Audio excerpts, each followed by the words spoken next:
A very good morning to all. Sometimes it's like this, on earth, all broken arcs, in heaven, the perfect round. Things should not go 100% perfectly, only then it will move on smoothly. That's how it is sometimes with life, also. We know it. And on behalf of the Guidance and Counseling Cell and IQAC, I cordially welcome all of you to this relevant session on World Mental Health Day. Mental health for all, greater investment and greater access. ഇതാണ് 2020 world mental health ഡേയുടെ തീമായിട്ട് വന്നിരിക്കുന്നത്. അതുകൊണ്ട് തന്നെ വളരെ relevant ആയിട്ടുള്ള ഒരു കാലഘട്ടത്തിലുമാണ് നമ്മൾ ജീവിക്കുന്നത് ഇന്ന്. If you ask me, or if I ask anybody for that matter, what is a pain of modern life? പ്രിയപ്പെട്ടവരെ, ഇന്നത്തെ നമ്മുടെ ജീവിതത്തിന്റെ ഏറ്റവും വലിയ വേദന എന്താണ് എന്ന് ചോദിച്ചു കഴിഞ്ഞാൽ ആദ്യം നമുക്ക് മനസ്സിൽ വരിക COVID-19 ആയിരിക്കും. But let me tell you, even before this pandemic struck, there has been another serious pandemic. മനുഷ്യകുലം മനുഷ്യര് ഉണ്ടായപ്പോ മുതൽ അന്ന് തുടങ്ങി ഇന്ന് വരെ കണ്ടിന്യൂ ചെയ്തുകൊണ്ടിരിക്കുന്ന ഒരു pandemic which takes toll on more than 70% of the world population. Loneliness and isolation. ബൗദ്ധിക തലത്തിലും വൈകാരിക തലത്തിലുമുള്ള ഒറ്റപ്പെടലുകൾ, സ്വയം തിരഞ്ഞെടുക്കുന്നതും മറ്റുള്ളവരാൽ അടിച്ചേൽപ്പിക്കപ്പെടുന്നതുമായിട്ടുള്ള ഒറ്റപ്പെടലുകൾ, ഐസൊലേഷൻ, ഒരുപാട് മുറിവുകൾ ഉണ്ടാക്കുന്ന സാഹചര്യങ്ങളാണിതൊക്കെ. പ്രത്യേകിച്ചും ഇന്നത്തെ ഈ ഒരു കോവിഡ് സാഹചര്യത്തിൽ പ്രത്യേകിച്ച് മാനസികമായിട്ട് ആ ഒരു സ്ട്രെസ് അല്ലെങ്കിൽ ആ ഒരു ബുദ്ധിമുട്ടുകൾ പല പല തലങ്ങളിൽ അനുഭവിക്കാത്തവരായിട്ട് ആരും തന്നെ ഇല്ല. And that is specifically the reason why we thought of organizing this particular session specifically for our young adults. നമ്മുടെ കൊച്ചു കൂട്ടുകാർക്ക് വേണ്ടി, ചെറു തലമുറയ്ക്ക് വേണ്ടി, അവരുടെ ആ ഒരു മാനസികാരോഗ്യം പിടിച്ചു നിർത്തുന്നതിന് വേണ്ടി we thought of bringing in this particular session. Now, before we begin, I would like to give a few instructions. There were a few technical glitches at the beginning. Looks like it's all settled. Priyapata participants, I request you to kindly mute your mics. Resource person സംസാരിക്കുമ്പോൾ mic mute ചെയ്ത് വെക്കുക, video of ആക്കി വെക്കുക. Network issues avoid ചെയ്യാൻ വേണ്ടിയിട്ടാണ്. നിങ്ങളുടെ ചോദ്യങ്ങൾ towards the end resource പേഴ്സണോട് നേരിട്ട് ചോദിക്കാവുന്നതാണ്. അതല്ലെന്നുണ്ടെങ്കിൽ നിങ്ങൾക്ക് ചാറ്റ് ബോക്സിൽ അത് ടൈപ്പ് ചെയ്തിടാവുന്നതാണ്. That will be taken to the resource person. Your feedback form will be given towards the end of the session. Please ensure that you fill the feedback form. Your certificates will reach you within a week. And now, with a deep sense of gratitude to the Almighty who has made this day possible and invoking His grace and blessings, we pause for a few moments of silent thanksgiving.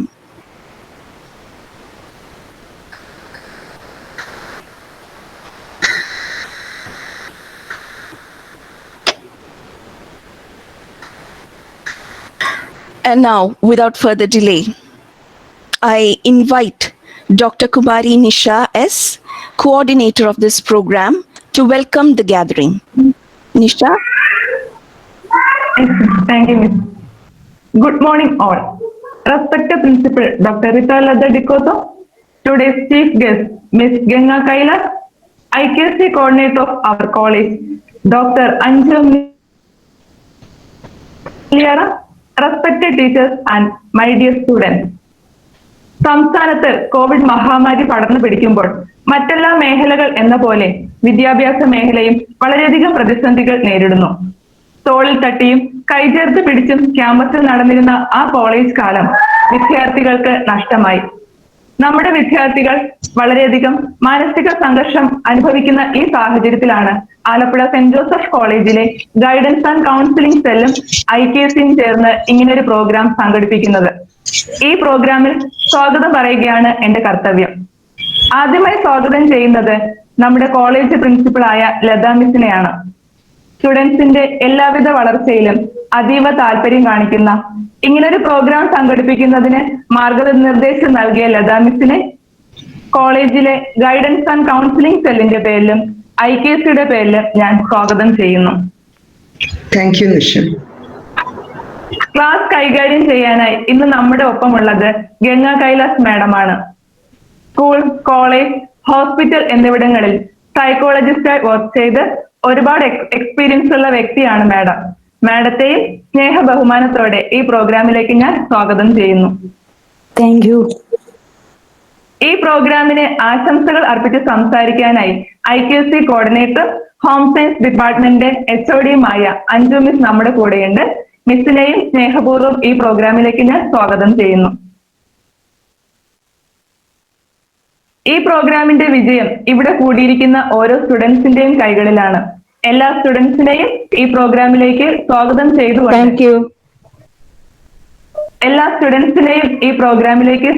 ചെയ്തുകൊണ്ട് ഞാൻ എന്റെ കർത്തവ്യത്തിൽ നിന്ന് വിരമിക്കുന്നു. Thank you all. Thank you, Miss Nisha.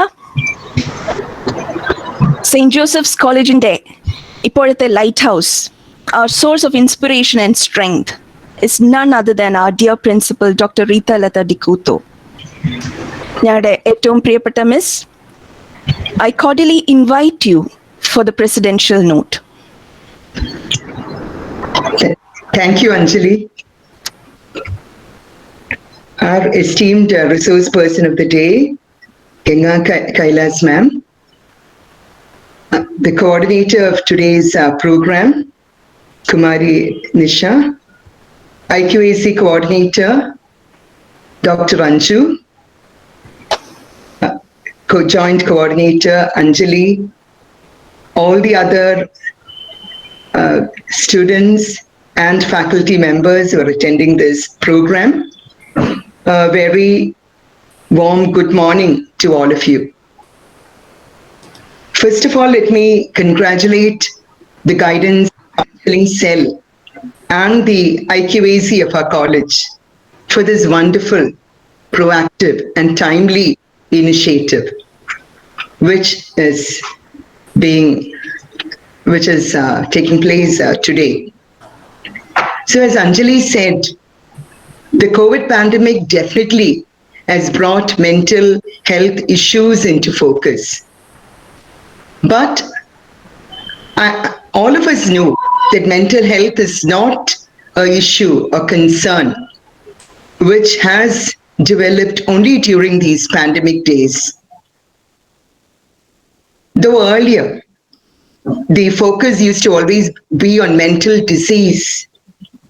For a good period, psychologists and mental health professionals have been saying that the focus should shift from mental disease to mental health. And the realization that a very large percentage of the population, possibly every one of the population in different ways, suffers from some mental health issue or the other. That seems to be growing. Possibly that's why since 1992, we have this day, October 10th, to celebrate the World Mental Health Day and bring to the forefront issues of mental health, the need to educate people about mental health and to advocate against the social stigma that is often attached to mental health issues, to conscientize governments, community, individuals, everyone to invest in mental health. All these issues have been highlighted by celebrating this October 10th as Mental Health Day. Though I strongly feel that mental health is not an issue to be highlighted on one day of the year, but this is an issue which is to be highlighted every day of our lives. Because we know that these issues are affecting every single person, almost every single person, I should say. Though some, of course, deal with it on a little more. I mean, they deal with more problems or issues than others. I think all of us face mental health issues at some stage of our life. So we know that mental health is today not just being free from severe mental health problems. Mental health can be defined as a state of being where a person is aware of his or her own potential, is able to utilize his or her own potential, able to deal with the different kind of stress that they encounter in daily life, able to make a fruitful and productive impact also on the community around them, and just being able to manage their life well. That is mental health. It is being able to make the right choices which contribute to their social and emotional well-being. Unfortunately, there is a lot of stigma attached to lack of mental health, which is why people, young people even, often hesitate to discuss their problems with others, to even ask for professional help when they need it. I think that is the problem which should be addressed today. Each of us should have the courage to accept when we need profession, when we have a mental health problem, or even a slight disorder, or a feeling of not being able to cope with our lives effectively. We definitely need the courage to come out with the problem, to ask for help.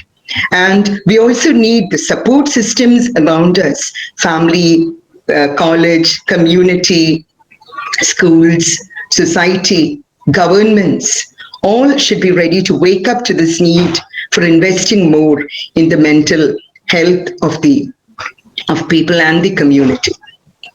And another thing we should realize, students, is that there is absolutely no need to be dismayed or alarmed when we have mental health issues, because as we all know, mental health has got nothing to do with intellectual health or intellectual development. As the teachers and students will be well aware, the greatest literary minds and the greatest intellectuals of our times have had to deal with mental health issues, and many of them failed in the process. Many famous writers who interpreted life for us, who interpreted the world for us and reality for us, and who helped us to deal with our own lives, were not able to cope with the realities they faced in their lives. And we know the long list of the famous writers and the celebrities who have committed suicide because they could not deal with reality effectively. So, my dear students, I just want each of you to understand that this initiative, which is being launched today, should be an eye-opener to you to take the issue of your mental health seriously. Realize that you have the responsibility, I once again repeat, the responsibility to take charge of your life, to be committed to your mental health, because that is only each person has this responsibility for taking care of their inner journey. And there is no one of us who is free from some form of darkness in their lives. And all the writers, thinkers, philosophers, all have talked about the need to integrate the light and the darkness in us. The need to integrate or be comfortable with the dark areas, the gray areas of life.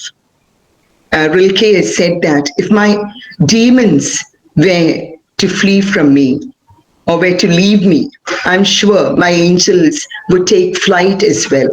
Yes, very often learning to cope with the darkness in our lives makes us more compassionate people, more beautiful people who can respond and be sensitive to the needs of others. So today we have a very wonderful resource person who's here to share her thoughts and insights with you. And I'm sure that this is going to help you immensely to embark on this difficult journey of taking charge of your mental health and becoming people who are aware, who are conscious, and who take the responsibility for healing themselves in every area of their lives. So I congratulate the IQAC and the Guidance and Counseling Cell of our college for this wonderful initiative. I hope it's going to help more and more people to come forward, to reach out, to live courageous lives, and to be people who handle the problems of their mental health with discipline, with grace, with dignity, and with responsibility. So thank you all for this privilege of being able to address this gathering. I hope this will be a wonderful and enriching session. I hope it will be the start of a journey where each of us learns to master the chaos within and dedicate ourselves to finding our best selves, our whole selves, our healed selves. Thank you all and have a great day, everyone. Thank you, dear ma'am. ഒരുപാട് innovative ഐഡിയാസും ഡിറ്റർമിനേഷനും കൊണ്ട് saint Joseph's കോളേജിലെ സ്റ്റാഫിനെയും സ്റ്റുഡൻസിനെയും ഒരുപോലെ മുമ്പോട്ട് Propel ചെയ്യുന്ന ഒരു strong കറണ്ടാണ് ഞങ്ങളുടെ IQAC coordinator doctor Anju M Neeliyara. My dear ma'am, I cordially invite you for the felicitation. Respected Principal, Dr. Rita Ladipoto, Resource Person, Ms. Genga Kailas, Guidance and Counseling Cell Coordinators, Dr. Kumari Nisha, Ms. Anjali George, Dr. Binita Benny, faculty members, and my dear students. പൊതുവായ ആരോഗ്യത്തിന്റെ ഒരു പ്രധാന പങ്ക് വഹിക്കുന്ന ഒന്നാണ്. എന്നാൽ മറ്റ് ശാരീരിക ആരോഗ്യത്തെയും മറ്റ് പല അവസ്ഥകളെയും കരുതുന്നത് പോലെ ഒരു ഇമ്പോർട്ടൻസ് നമ്മൾ ഒരിക്കലും മെന്റൽ ഹെൽത്തിന് കൊടുക്കാറില്ല. പ്രത്യേകിച്ച് യുവത്വം അല്ലെങ്കിൽ യങ്സ്റ്റേഴ്സ് വളരെയധികം തരത്തിലുള്ള മാനസിക സമ്മർദ്ദങ്ങൾ നേരിടുന്നവരാണ്. ഇന്ന് നിങ്ങൾക്കറിയാവുന്നതുപോലെ mental difficulties they are on the rise. മുൻകാലങ്ങളിൽ നമ്മൾ കണ്ടുവന്നിരുന്നതിനേക്കാൾ കൂടുതലായിട്ട് മെന്റൽ ഡിഫിക്കൽട്ടീസ് നേരിടുന്നവരെ, അനുഭവിക്കുന്നവരെ നമ്മൾ ഒരുപാട് കണ്ടുവരുന്നു. ഇതിനകത്ത് വളരെ കൃത്യമായിട്ട് പറയാനുള്ള ഒരു കാര്യം, ഈ മെന്റൽ ഡിഫിക്കൽട്ടീസിന്റെ 3/4 പങ്കും അതിന്റെ തുടക്കം കുറിക്കുന്നത് ഏതാണ്ട് 20 വയസ്സിനോട് അടുത്ത ഒരു കാലഘട്ടത്തിലാണ്. അല്ലെങ്കിൽ 20കളിൽ, നമ്മുടെ പ്രായത്തിന്റെ 20കളുടെ കാലഘട്ടത്തിലാണ് ഈ മെന്റൽ ഡിഫിക്കൽട്ടീസിന്റെ എല്ലാം ഒരു തുടക്കം, ഒട്ടുമുക്കാലും ഡിഫിക്കൽട്ടീസിന്റെയും തുടക്കം ഉണ്ടാകുന്നത്. തന്നെയുമല്ല, ഈ അവസ്ഥകൾ, ഈ ബുദ്ധിമുട്ടുകൾ ഒരു വ്യക്തിയുടെ പൂർണ്ണമായ വളർച്ചയെ വ്യക്തതയിൽ ആസ്വദിക്കുന്നതിനും അനുഭവിക്കുന്നതിനും ജീവിച്ചു തീർക്കുന്നതിനും നെഗറ്റീവായിട്ട് ഈ ബുദ്ധിമുട്ടുകൾ നമ്മളെ അഫക്റ്റ് ചെയ്യുന്നുണ്ട്. അപ്പൊ തീർച്ചയായിട്ടും ഈ മാനസിക ബുദ്ധിമുട്ടുകളെ അല്ലെങ്കിൽ മാനസിക സമ്മർദ്ദങ്ങളെ കൈകാര്യം ചെയ്യുന്നത് എങ്ങനെ എന്നറിയേണ്ടതും അതിനെ കൃത്യമായ സമയത്ത് അഡ്രസ് ചെയ്യേണ്ടതും വളരെ പ്രധാനപ്പെട്ട ഒരു കാര്യമാണ്. ഇന്ന് നിങ്ങൾക്ക് അറിയാവുന്നതുപോലെ നമ്മുടെ മാനസിക ആരോഗ്യത്തിന് വളരെ അധികം ഇമ്പോർട്ടൻസ് നമ്മൾ കൊടുക്കാറുണ്ട്. ഇന്ന് സ്റ്റഡീസ് കാണിക്കുന്ന സ്ത്രീകളുടെ ഇടയിൽ മാനസിക പ്രശ്നങ്ങൾ, പലതരം മാനസിക സമ്മർദ്ദങ്ങളെ പല വിധത്തിൽ കൈകാര്യം ചെയ്യാനുള്ള ഒരു തരത്തിൽ നിർബന്ധിതരാകുന്നവരാണ് ഒട്ടുമുക്കാൽ സ്ത്രീകളും. അതുകൊണ്ട് തന്നെ പിൽക്കാലത്ത് താരതമ്യേന ജീവിതത്തിന്റെ അവസാനത്തെ ഒരു പകുതിയിൽ വളരെയധികം മാനസിക ബുദ്ധിമുട്ടുകൾ നേരിടുന്നവരാണ് സ്ത്രീകള്. അതുകൊണ്ട് തന്നെ ഈ മാനസിക സമ്മർദ്ദങ്ങളെയും ഈ മാനസിക ബുദ്ധിമുട്ടുകളെയും അവയുടെ തുടക്കത്തിൽ തന്നെ, അല്ലെങ്കിൽ നമുക്കുണ്ടാകുന്ന ആ സ്ട്രെസ്സുകളെ അവയുടെ തുടക്കത്തിൽ തന്നെ എങ്ങനെ കൈകാര്യം ചെയ്യണം എന്നുള്ളതിനെ പറ്റി ഒരു അവബോധം നമ്മൾക്ക് ഓരോരുത്തർക്കും ഉണ്ടായിരിക്കുന്നത് വളരെ നല്ലതായിരിക്കും. കാരണം നമ്മൾക്കറിയാവുന്ന ഒരു മാനസിക ബുദ്ധിമുട്ട് എന്ന് പറയുന്നത് ഒരു ഡിസീസ് കണ്ടീഷനിലേക്ക് എത്തുമ്പോൾ മാത്രമാണ് നമ്മൾ അതിനെ പ്രത്യേകമായിട്ട് ശ്രദ്ധിച്ച് അതിന് എന്തെങ്കിലും ചെയ്യാൻ ചെയ്യാനായിട്ട് ശ്രമിക്കാറെങ്കിലും ഉള്ളത്. എന്നാൽ അതിലൊക്കെ മുന്നേ തന്നെ ഈ സമ്മർദ്ദങ്ങളെ അതിവിദഗ്ധമായിട്ട് അല്ലെങ്കിൽ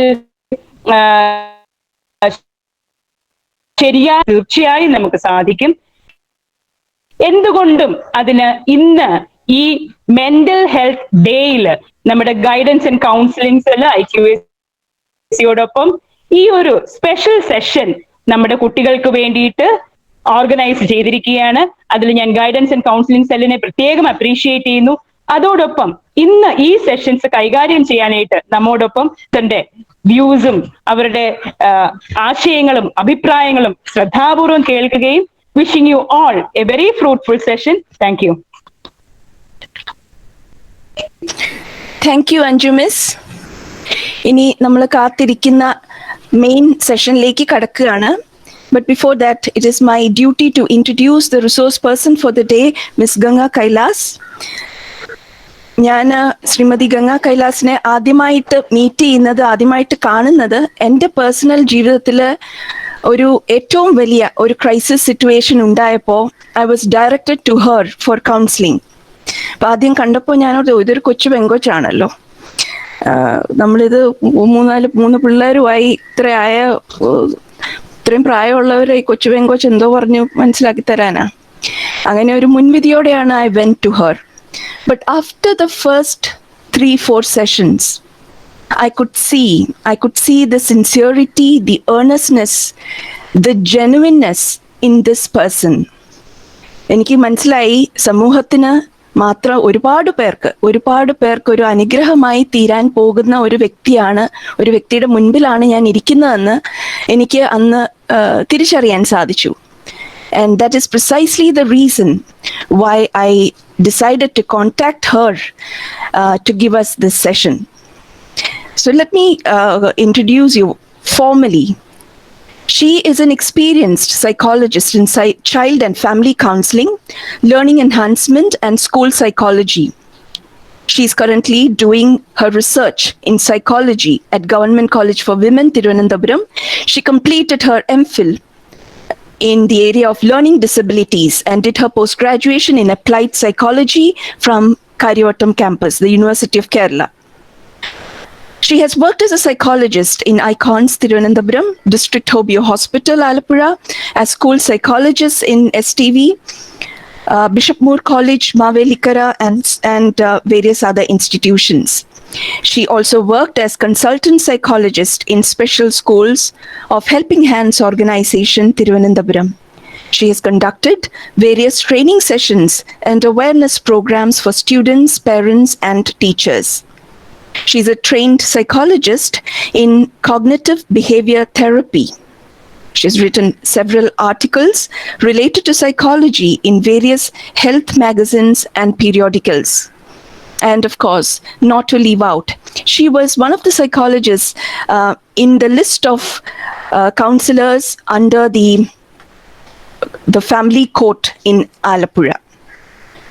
So with this, my dear Ganga Madam, I cordially invite you for the session. Thank you for the beautiful introduction. അതുപോലെ തന്നെ ലോക മാനസികാരോഗ്യ ദിനത്തിൽ സെന്റ് ജോസഫ് കോളേജിലെ കുട്ടികളോട് സംസാരിക്കാൻ എനിക്ക് അവസരം തന്ന പ്രിൻസിപ്പൽ മാമിനോടും ഗൈഡൻസ് ആൻഡ് കൗൺസിലിംഗ് സെല്ലിന്റെ കോർഡിനേറ്റേഴ്സ് എസ്പെഷ്യലി അഞ്ജലി ടീച്ചറിനോടും ഞാൻ ഈ അവസരത്തിൽ നന്ദി പറയുകയാണ്. നമുക്ക് സെഷനിലേക്ക് പോകാം അല്ലേ? എല്ലാവർക്കും കേൾക്കാമല്ലോ അല്ലേ? യെസ്, കേൾക്കാം, ക്ലിയർ ആണ്. ഓക്കെ. മാനസികാരോഗ്യം അല്ലെങ്കിൽ മെന്റൽ ഹെൽത്ത് എന്ന വാക്ക് നമ്മൾ കേൾക്കാൻ തുടങ്ങിയിട്ട് ഒരുപാട് നാളുകളൊന്നും ആയില്ല. വളരെ കുറച്ച് നാളുകൾ കൊണ്ടാണ് ഈ വാക്കിന് ഒരുപാട് നമ്മൾ കേട്ടു തുടങ്ങിയത്. അപ്പം ശാരീരിക ആരോഗ്യത്തോടൊപ്പം തന്നെ മാനസിക ആരോഗ്യത്തിനും പ്രാധാന്യമുണ്ട് എന്ന് തെളിയിക്കുന്നത് തന്നെയാണ് നമ്മൾ ഇങ്ങനെ ഒരു ദിവസം ലോക മാനസികാരോഗ്യ ദിനമായി ആചരിക്കുന്നത് തന്നെ. അതുപോലെ തന്നെ നമ്മൾ വിദ്യാഭ്യാസ രംഗത്തൊക്കെ ഒരുപാട് മുകളിലേക്ക് പോയിട്ടുണ്ടെങ്കിൽ പോലും, ഒരുപാട് നിലവാരത്തിൽ എത്തിയിട്ടുണ്ടെങ്കിൽ പോലും ഇപ്പോഴും നമ്മുടെ സമൂഹം ഈ മാനസിക ആരോഗ്യത്തെക്കുറിച്ച് ഒരുപാട് ബോധം ഉള്ളവരല്ല. പലപ്പോഴും നമുക്ക് ശരീരത്തിനൊരു അസുഖം അല്ലെങ്കിൽ ഒരു പനി വരുമ്പോൾ ഡോക്ടറെ കാണാൻ പോകുന്ന ഒരു മനോഭാവത്തോടെ അല്ല, നമുക്ക് മാനസിക പ്രശ്നങ്ങൾ എന്തെങ്കിലും ഉണ്ടെങ്കിൽ നമ്മളൊരു സൈക്കോളജിസ്റ്റിനെയോ സൈക്യാട്രിസ്റ്റിനെയോ കാണാൻ പോകുന്നത്. അപ്പൊ നമുക്ക് എന്തോ ഒരു ബുദ്ധിമുട്ട് ഇപ്പോഴും നമ്മുടെ സമൂഹത്തിൽ ആൾക്കാർക്കുണ്ട്. അപ്പം അത് മാറ്റാൻ, അല്ലെങ്കിൽ അങ്ങനെയല്ല, ശരീരത്തോടൊപ്പം തന്നെ ശ്രദ്ധിക്കേണ്ട ഒന്നാണ് മനസ്സും എന്നൊരു ബോധം സമൂഹത്തിന് കൊടുക്കാനും, അതുപോലെ തന്നെ ത്തിന്റെ ആരോഗ്യത്തിന് മനസ്സിന്റെ ആരോഗ്യവും, മനസ്സിന്റെ ആരോഗ്യത്തിന് ശരീരത്തിന്റെ ആരോഗ്യവും ഏറ്റവും പ്രധാനമാണ് എന്നൊരു ബോധം ഉണ്ടാക്കി കൊടുക്കാനും ഒക്കെയാണ് നമ്മൾ ഈ ലോക മാനസിക ആരോഗ്യ ദിനം നമ്മൾ അങ്ങനെ ആചരിക്കുന്നത് കൊണ്ട് നമ്മൾ ഉദ്ദേശിക്കുന്നത് തന്നെ. അപ്പൊ എന്താണ്, എനിക്ക് ആരെയും കാണാൻ പറ്റുന്നില്ല, അപ്പൊ എന്തെങ്കിലും ബുദ്ധിമുട്ടുകളോ സംശയങ്ങളോ ഒക്കെ ഉണ്ടെങ്കിൽ നിങ്ങൾക്ക് ചോദിക്കാം. സംശയങ്ങൾ സെഷന്റെ അവസാന ഭാഗത്ത് ചോദിച്ചാൽ കുറച്ചുകൂടി നന്നായിരിക്കും. Mental health four young adults during Covid pandemic, ഇതാണ് ഇന്ന് നമ്മൾ ഡിസ്കസ് ചെയ്യാൻ പോകുന്ന ഒരു ടോപ്പിക്. ഞാൻ ഒരു വലിയ ക്ലാസ് ആയിട്ടോ ഒരുപാട് തിയറീസ് പറഞ്ഞോ ഒന്നും നിങ്ങളെ ബോറടിപ്പിക്കാൻ ഉദ്ദേശിക്കുന്നില്ല. നമുക്കൊക്കെ അറിയാവുന്ന വളരെ ചെറിയ കാര്യങ്ങൾ, എന്നാൽ നമ്മൾ കുറച്ചുകൂടി ഒന്ന് ശ്രദ്ധിക്കേണ്ട കുറച്ച് കാര്യങ്ങളെ കുറിച്ചാണ് നമ്മൾ ഡിസ്കസ് ചെയ്യുന്നത്. അപ്പൊ എന്താണ് മെന്റൽ ഹെൽത്ത്? ഇപ്പൊ നമ്മുടെ പ്രിൻസിപ്പൽ മാം പറഞ്ഞു കഴിഞ്ഞു എന്താണ് മെന്റൽ ഹെൽത്ത് എന്നുള്ളത്. മാനസിക ആരോഗ്യം കൊണ്ട് നമ്മൾ എന്താണ് ഉദ്ദേശിക്കുന്നത്, അല്ലെങ്കിൽ ഈ കോവിഡ് പാൻഡമിക്കിന്റെ സമയത്ത് ഇത് മാനസിക ആരോഗ്യത്തെ ബാധിച്ചിട്ടുണ്ടോ? നിങ്ങളുടെയൊക്കെ ഇപ്പം എല്ലാവരും പറയുന്നു, സ്റ്റഡീസ് പറയുന്നു എന്നുള്ളതല്ലാതെ വാട്ട് യു ഫീൽ, എന്താണ് നിങ്ങൾക്ക് തോന്നുന്നത്, നിങ്ങളുടെ മാനസിക ആരോഗ്യത്തെ ഇതൊക്കെ ബാധിച്ചിട്ടുണ്ടോ? ഇപ്പോഴത്തെ അവസ്ഥ, ഈ കോളേജിൽ പോകാതിരിക്കുന്നതും ഓൺലൈൻ ക്ലാസ്സുകളാകുന്നതും ഒക്കെ നിങ്ങളുടെ മനസ്സിനെ ബാധിച്ചിട്ടുണ്ടോ എന്നുള്ളത് നിങ്ങളാണ് പറയേണ്ടത്, അല്ലെ? അപ്പോ ഒന്നോ രണ്ടോ പേര് എനിക്ക് അതൊന്ന് ഷെയർ ചെയ്യാമെന്നുണ്ടെങ്കിൽ എനിക്ക് കുറച്ചുകൂടി നന്നായിരുന്നു. എന്താണ് നിങ്ങൾക്ക് ഇപ്പോൾ ഉള്ള ഫീലിങ്സ്? ഇങ്ങനെ ക്ലാസ്സുകളൊക്കെ മാറിയതുകൊണ്ടും വീട്ടിലൊക്കെ ഇരിക്കേണ്ടി വരുന്നതുകൊണ്ടും നമ്മുടെ ലൈഫ് സ്റ്റൈലൊക്കെ ഒരുപാട് മാറി, അല്ലെ? നമ്മൾ ഒരുപാട് സ്വാതന്ത്ര്യത്തോടെ നടന്നുകൊണ്ടിരുന്ന വ്യക്തികളെയാണ് ഒരു ചെറിയ വൈറസ് വന്നിട്ട് നമ്മളെ എല്ലാവരെയും വീട്ടിനകത്ത് പൂട്ടിയിട്ടിരിക്കുകയാണ്. അപ്പോ ഈ സമയത്ത് നിങ്ങൾക്ക് മനസ്സിലുണ്ടായ പ്രശ്നങ്ങൾ ആരെങ്കിലും ഒന്നോ രണ്ടോ പേരൊന്ന് അൺമ്യൂട്ട് ചെയ്തിട്ട് ഷെയർ ചെയ്യാമോ?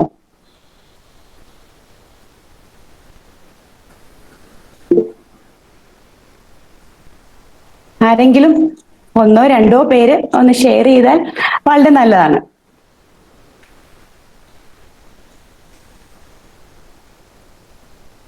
നിങ്ങൾക്ക് എന്ത് ഫീലിങ്സ് ഉണ്ടായി? വിഷമമാണോ, അല്ലെങ്കിൽ പേടിയാണോ, ഭാവിയെ കുറിച്ചുള്ള ഉത്കണ്ഠയാണോ? ഇപ്പോഴെന്താണ് നിങ്ങൾക്ക് തോന്നുന്നത്?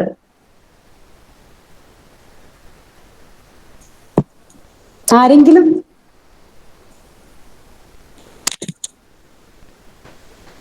ആരുമില്ല?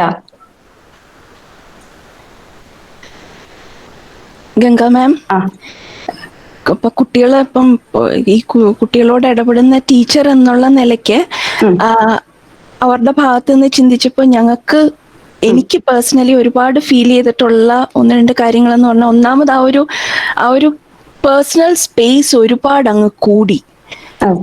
കുട്ടികൾ ഇപ്പൊ തന്നെ കുഞ്ഞുങ്ങളോട് നേരിട്ട് നമുക്കൊന്ന് തോളെ കൈയിട്ടൊന്ന് വർത്താനം പറയാൻ, അല്ലെങ്കിൽ അവരുടെ മുഖത്ത് നോക്കി അവരുടെ എക്സ്പ്രഷൻസ് കണ്ട് ഒന്ന് റെസ്പോണ്ട് ചെയ്യാൻ ഒന്നും സാധിക്കാത്ത ഒരു സിറ്റുവേഷൻ. കമ്മ്യൂണിക്കേഷൻ ഭയങ്കരമായിട്ട് അഫക്റ്റഡ് ആകുന്നു. അതുകൊണ്ട് ആ ഒരു ഹ്യൂമൻ ടച്ച്, പേഴ്സണൽ ടച്ച് അവിടെ ഭയങ്കരമായിട്ട് അവിടെ എന്തോ ഒരു ബുദ്ധിമുട്ട് വന്നതായിട്ട് തോന്നുന്നു. That's a main thing feel ചെയ്തിട്ടുള്ളത്. Okay okay. അപ്പൊ നമുക്ക് എന്താണ് പൊതുവെ ലോകത്തുള്ള യങ് അഡൽസിനൊക്കെ സംഭവിച്ചിരിക്കുന്നത് എന്നുള്ളത് നമുക്ക് നോക്കാം. അതിൽ നിന്ന് വ്യത്യസ്തമാണോ, അതേ സെയിം കാര്യങ്ങളൊക്കെ തന്നെയാണോ നമ്മുടെ ഈ കൊച്ചു കേരളത്തിലും സംഭവിച്ചതെന്ന് നിങ്ങൾ വേണം പറയാൻ. സെഷന്റെ അവസാനം ആകുമ്പോഴത്തേക്ക് എനിക്ക് തോന്നുന്നു എല്ലാവർക്കും ഒരു എനർജി ഒക്കെ വരും തോന്നുന്നു. അപ്പോഴത്തേക്ക് കുറച്ചും കൂടെ ഒരു ചോദിക്കാനുള്ള ഒരു ഫ്രീഡം തോന്നും. അപ്പൊ ചോദിക്കുക കേട്ടോ. അപ്പോ എന്താണ് what is meant by mental health? അപ്പൊ ഇവിടെ നമ്മുടെ വേൾഡ് ഹെൽത്ത് ഓർഗനൈസേഷന്റെ ഡെഫിനിഷൻ ആണിത്. ഇത് നമ്മുടെ ഓൾറെഡി പ്രിൻസിപ്പൽ മാം നമുക്ക് പറഞ്ഞു കഴിഞ്ഞു.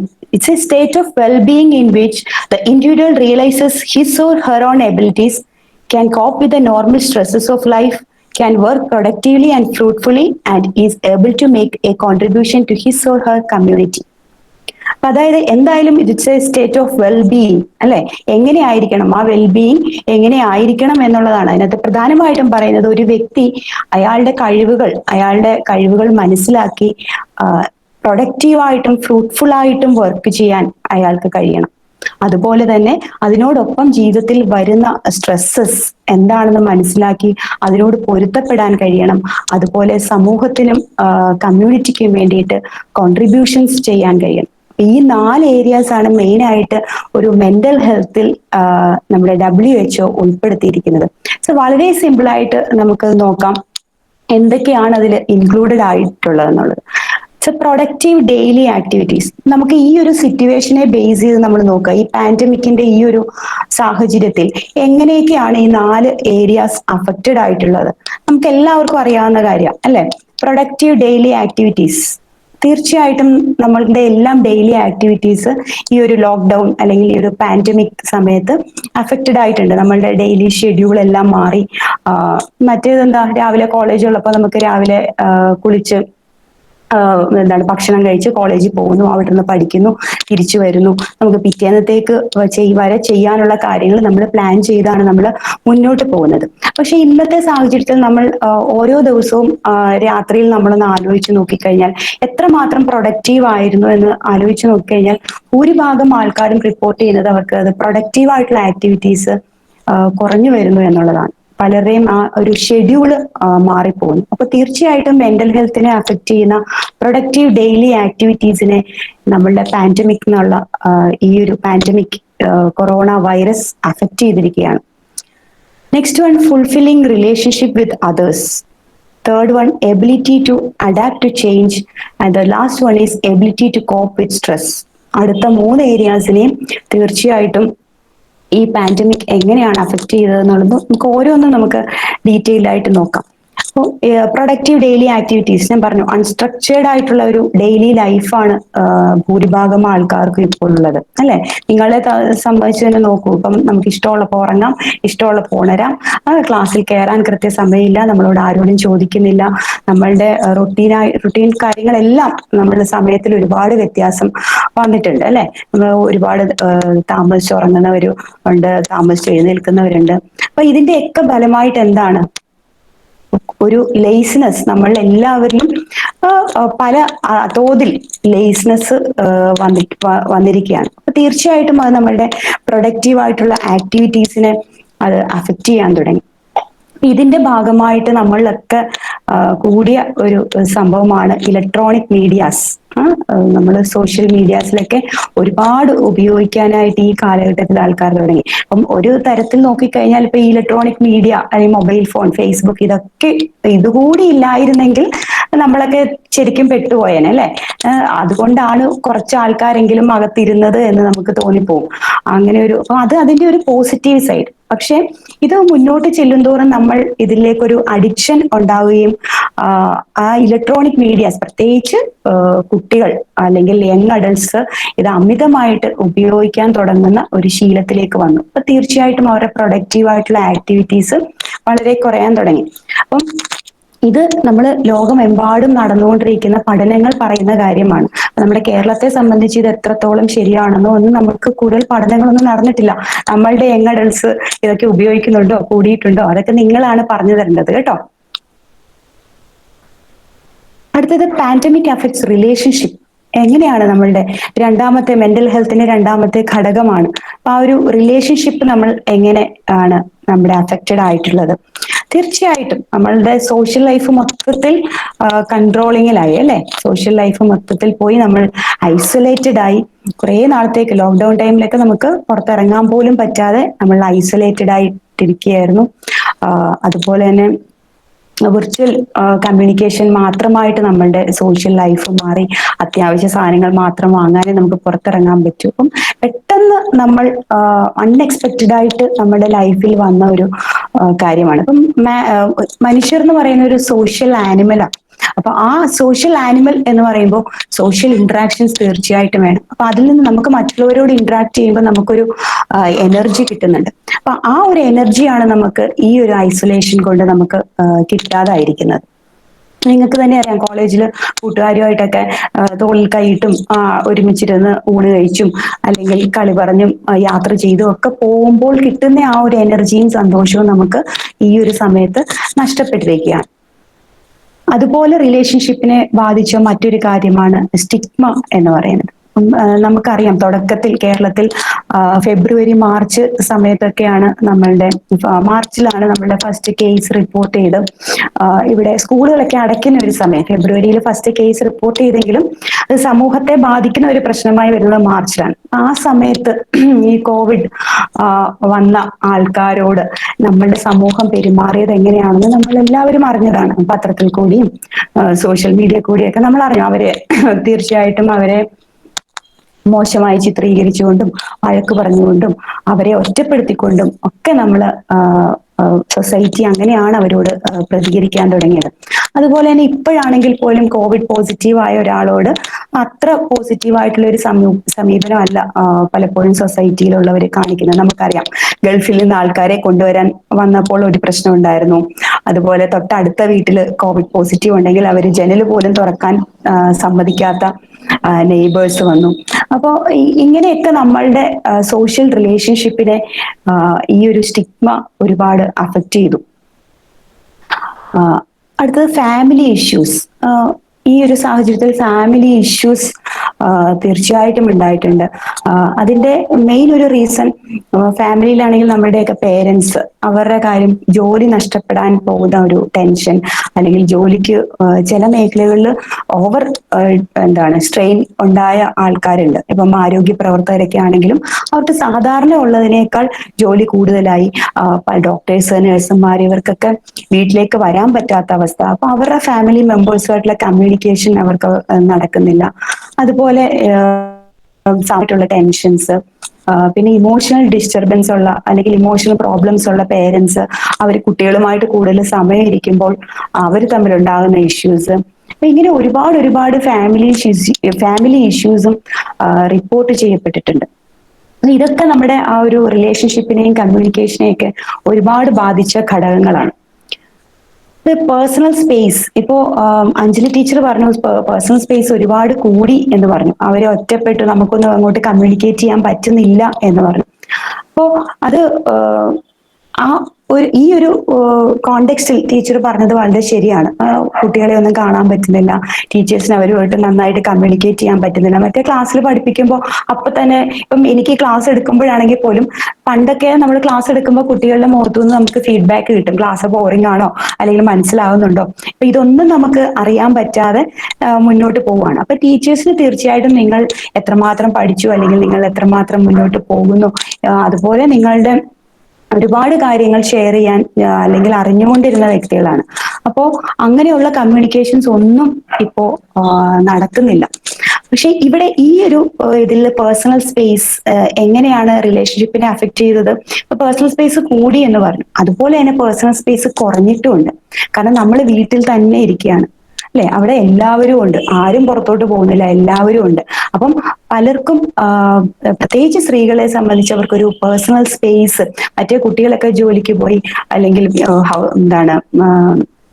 വീട്ടിൽ ഉള്ള ആൾക്കാരാണെങ്കിൽ, അല്ലെങ്കിൽ വർക്കിംഗ് വുമൻ ആണെങ്കിൽ പോലും അവർക്ക് അവരുടേതായിട്ടുള്ള സ്വന്തമായ ഒരു ഇടം കിട്ടുന്നുണ്ടായിരുന്നു. പക്ഷെ ഇപ്പൊ ആ ഒരു പേഴ്സണൽ സ്പേസ് ഒരുപാട് കുറഞ്ഞിട്ടുണ്ട്. കുട്ടികൾക്കാണെങ്കിലും നിങ്ങൾക്കാണെങ്കിലും പേരൻസ് ഒക്കെ എപ്പോഴും വീട്ടിൽ തന്നെയുണ്ട്.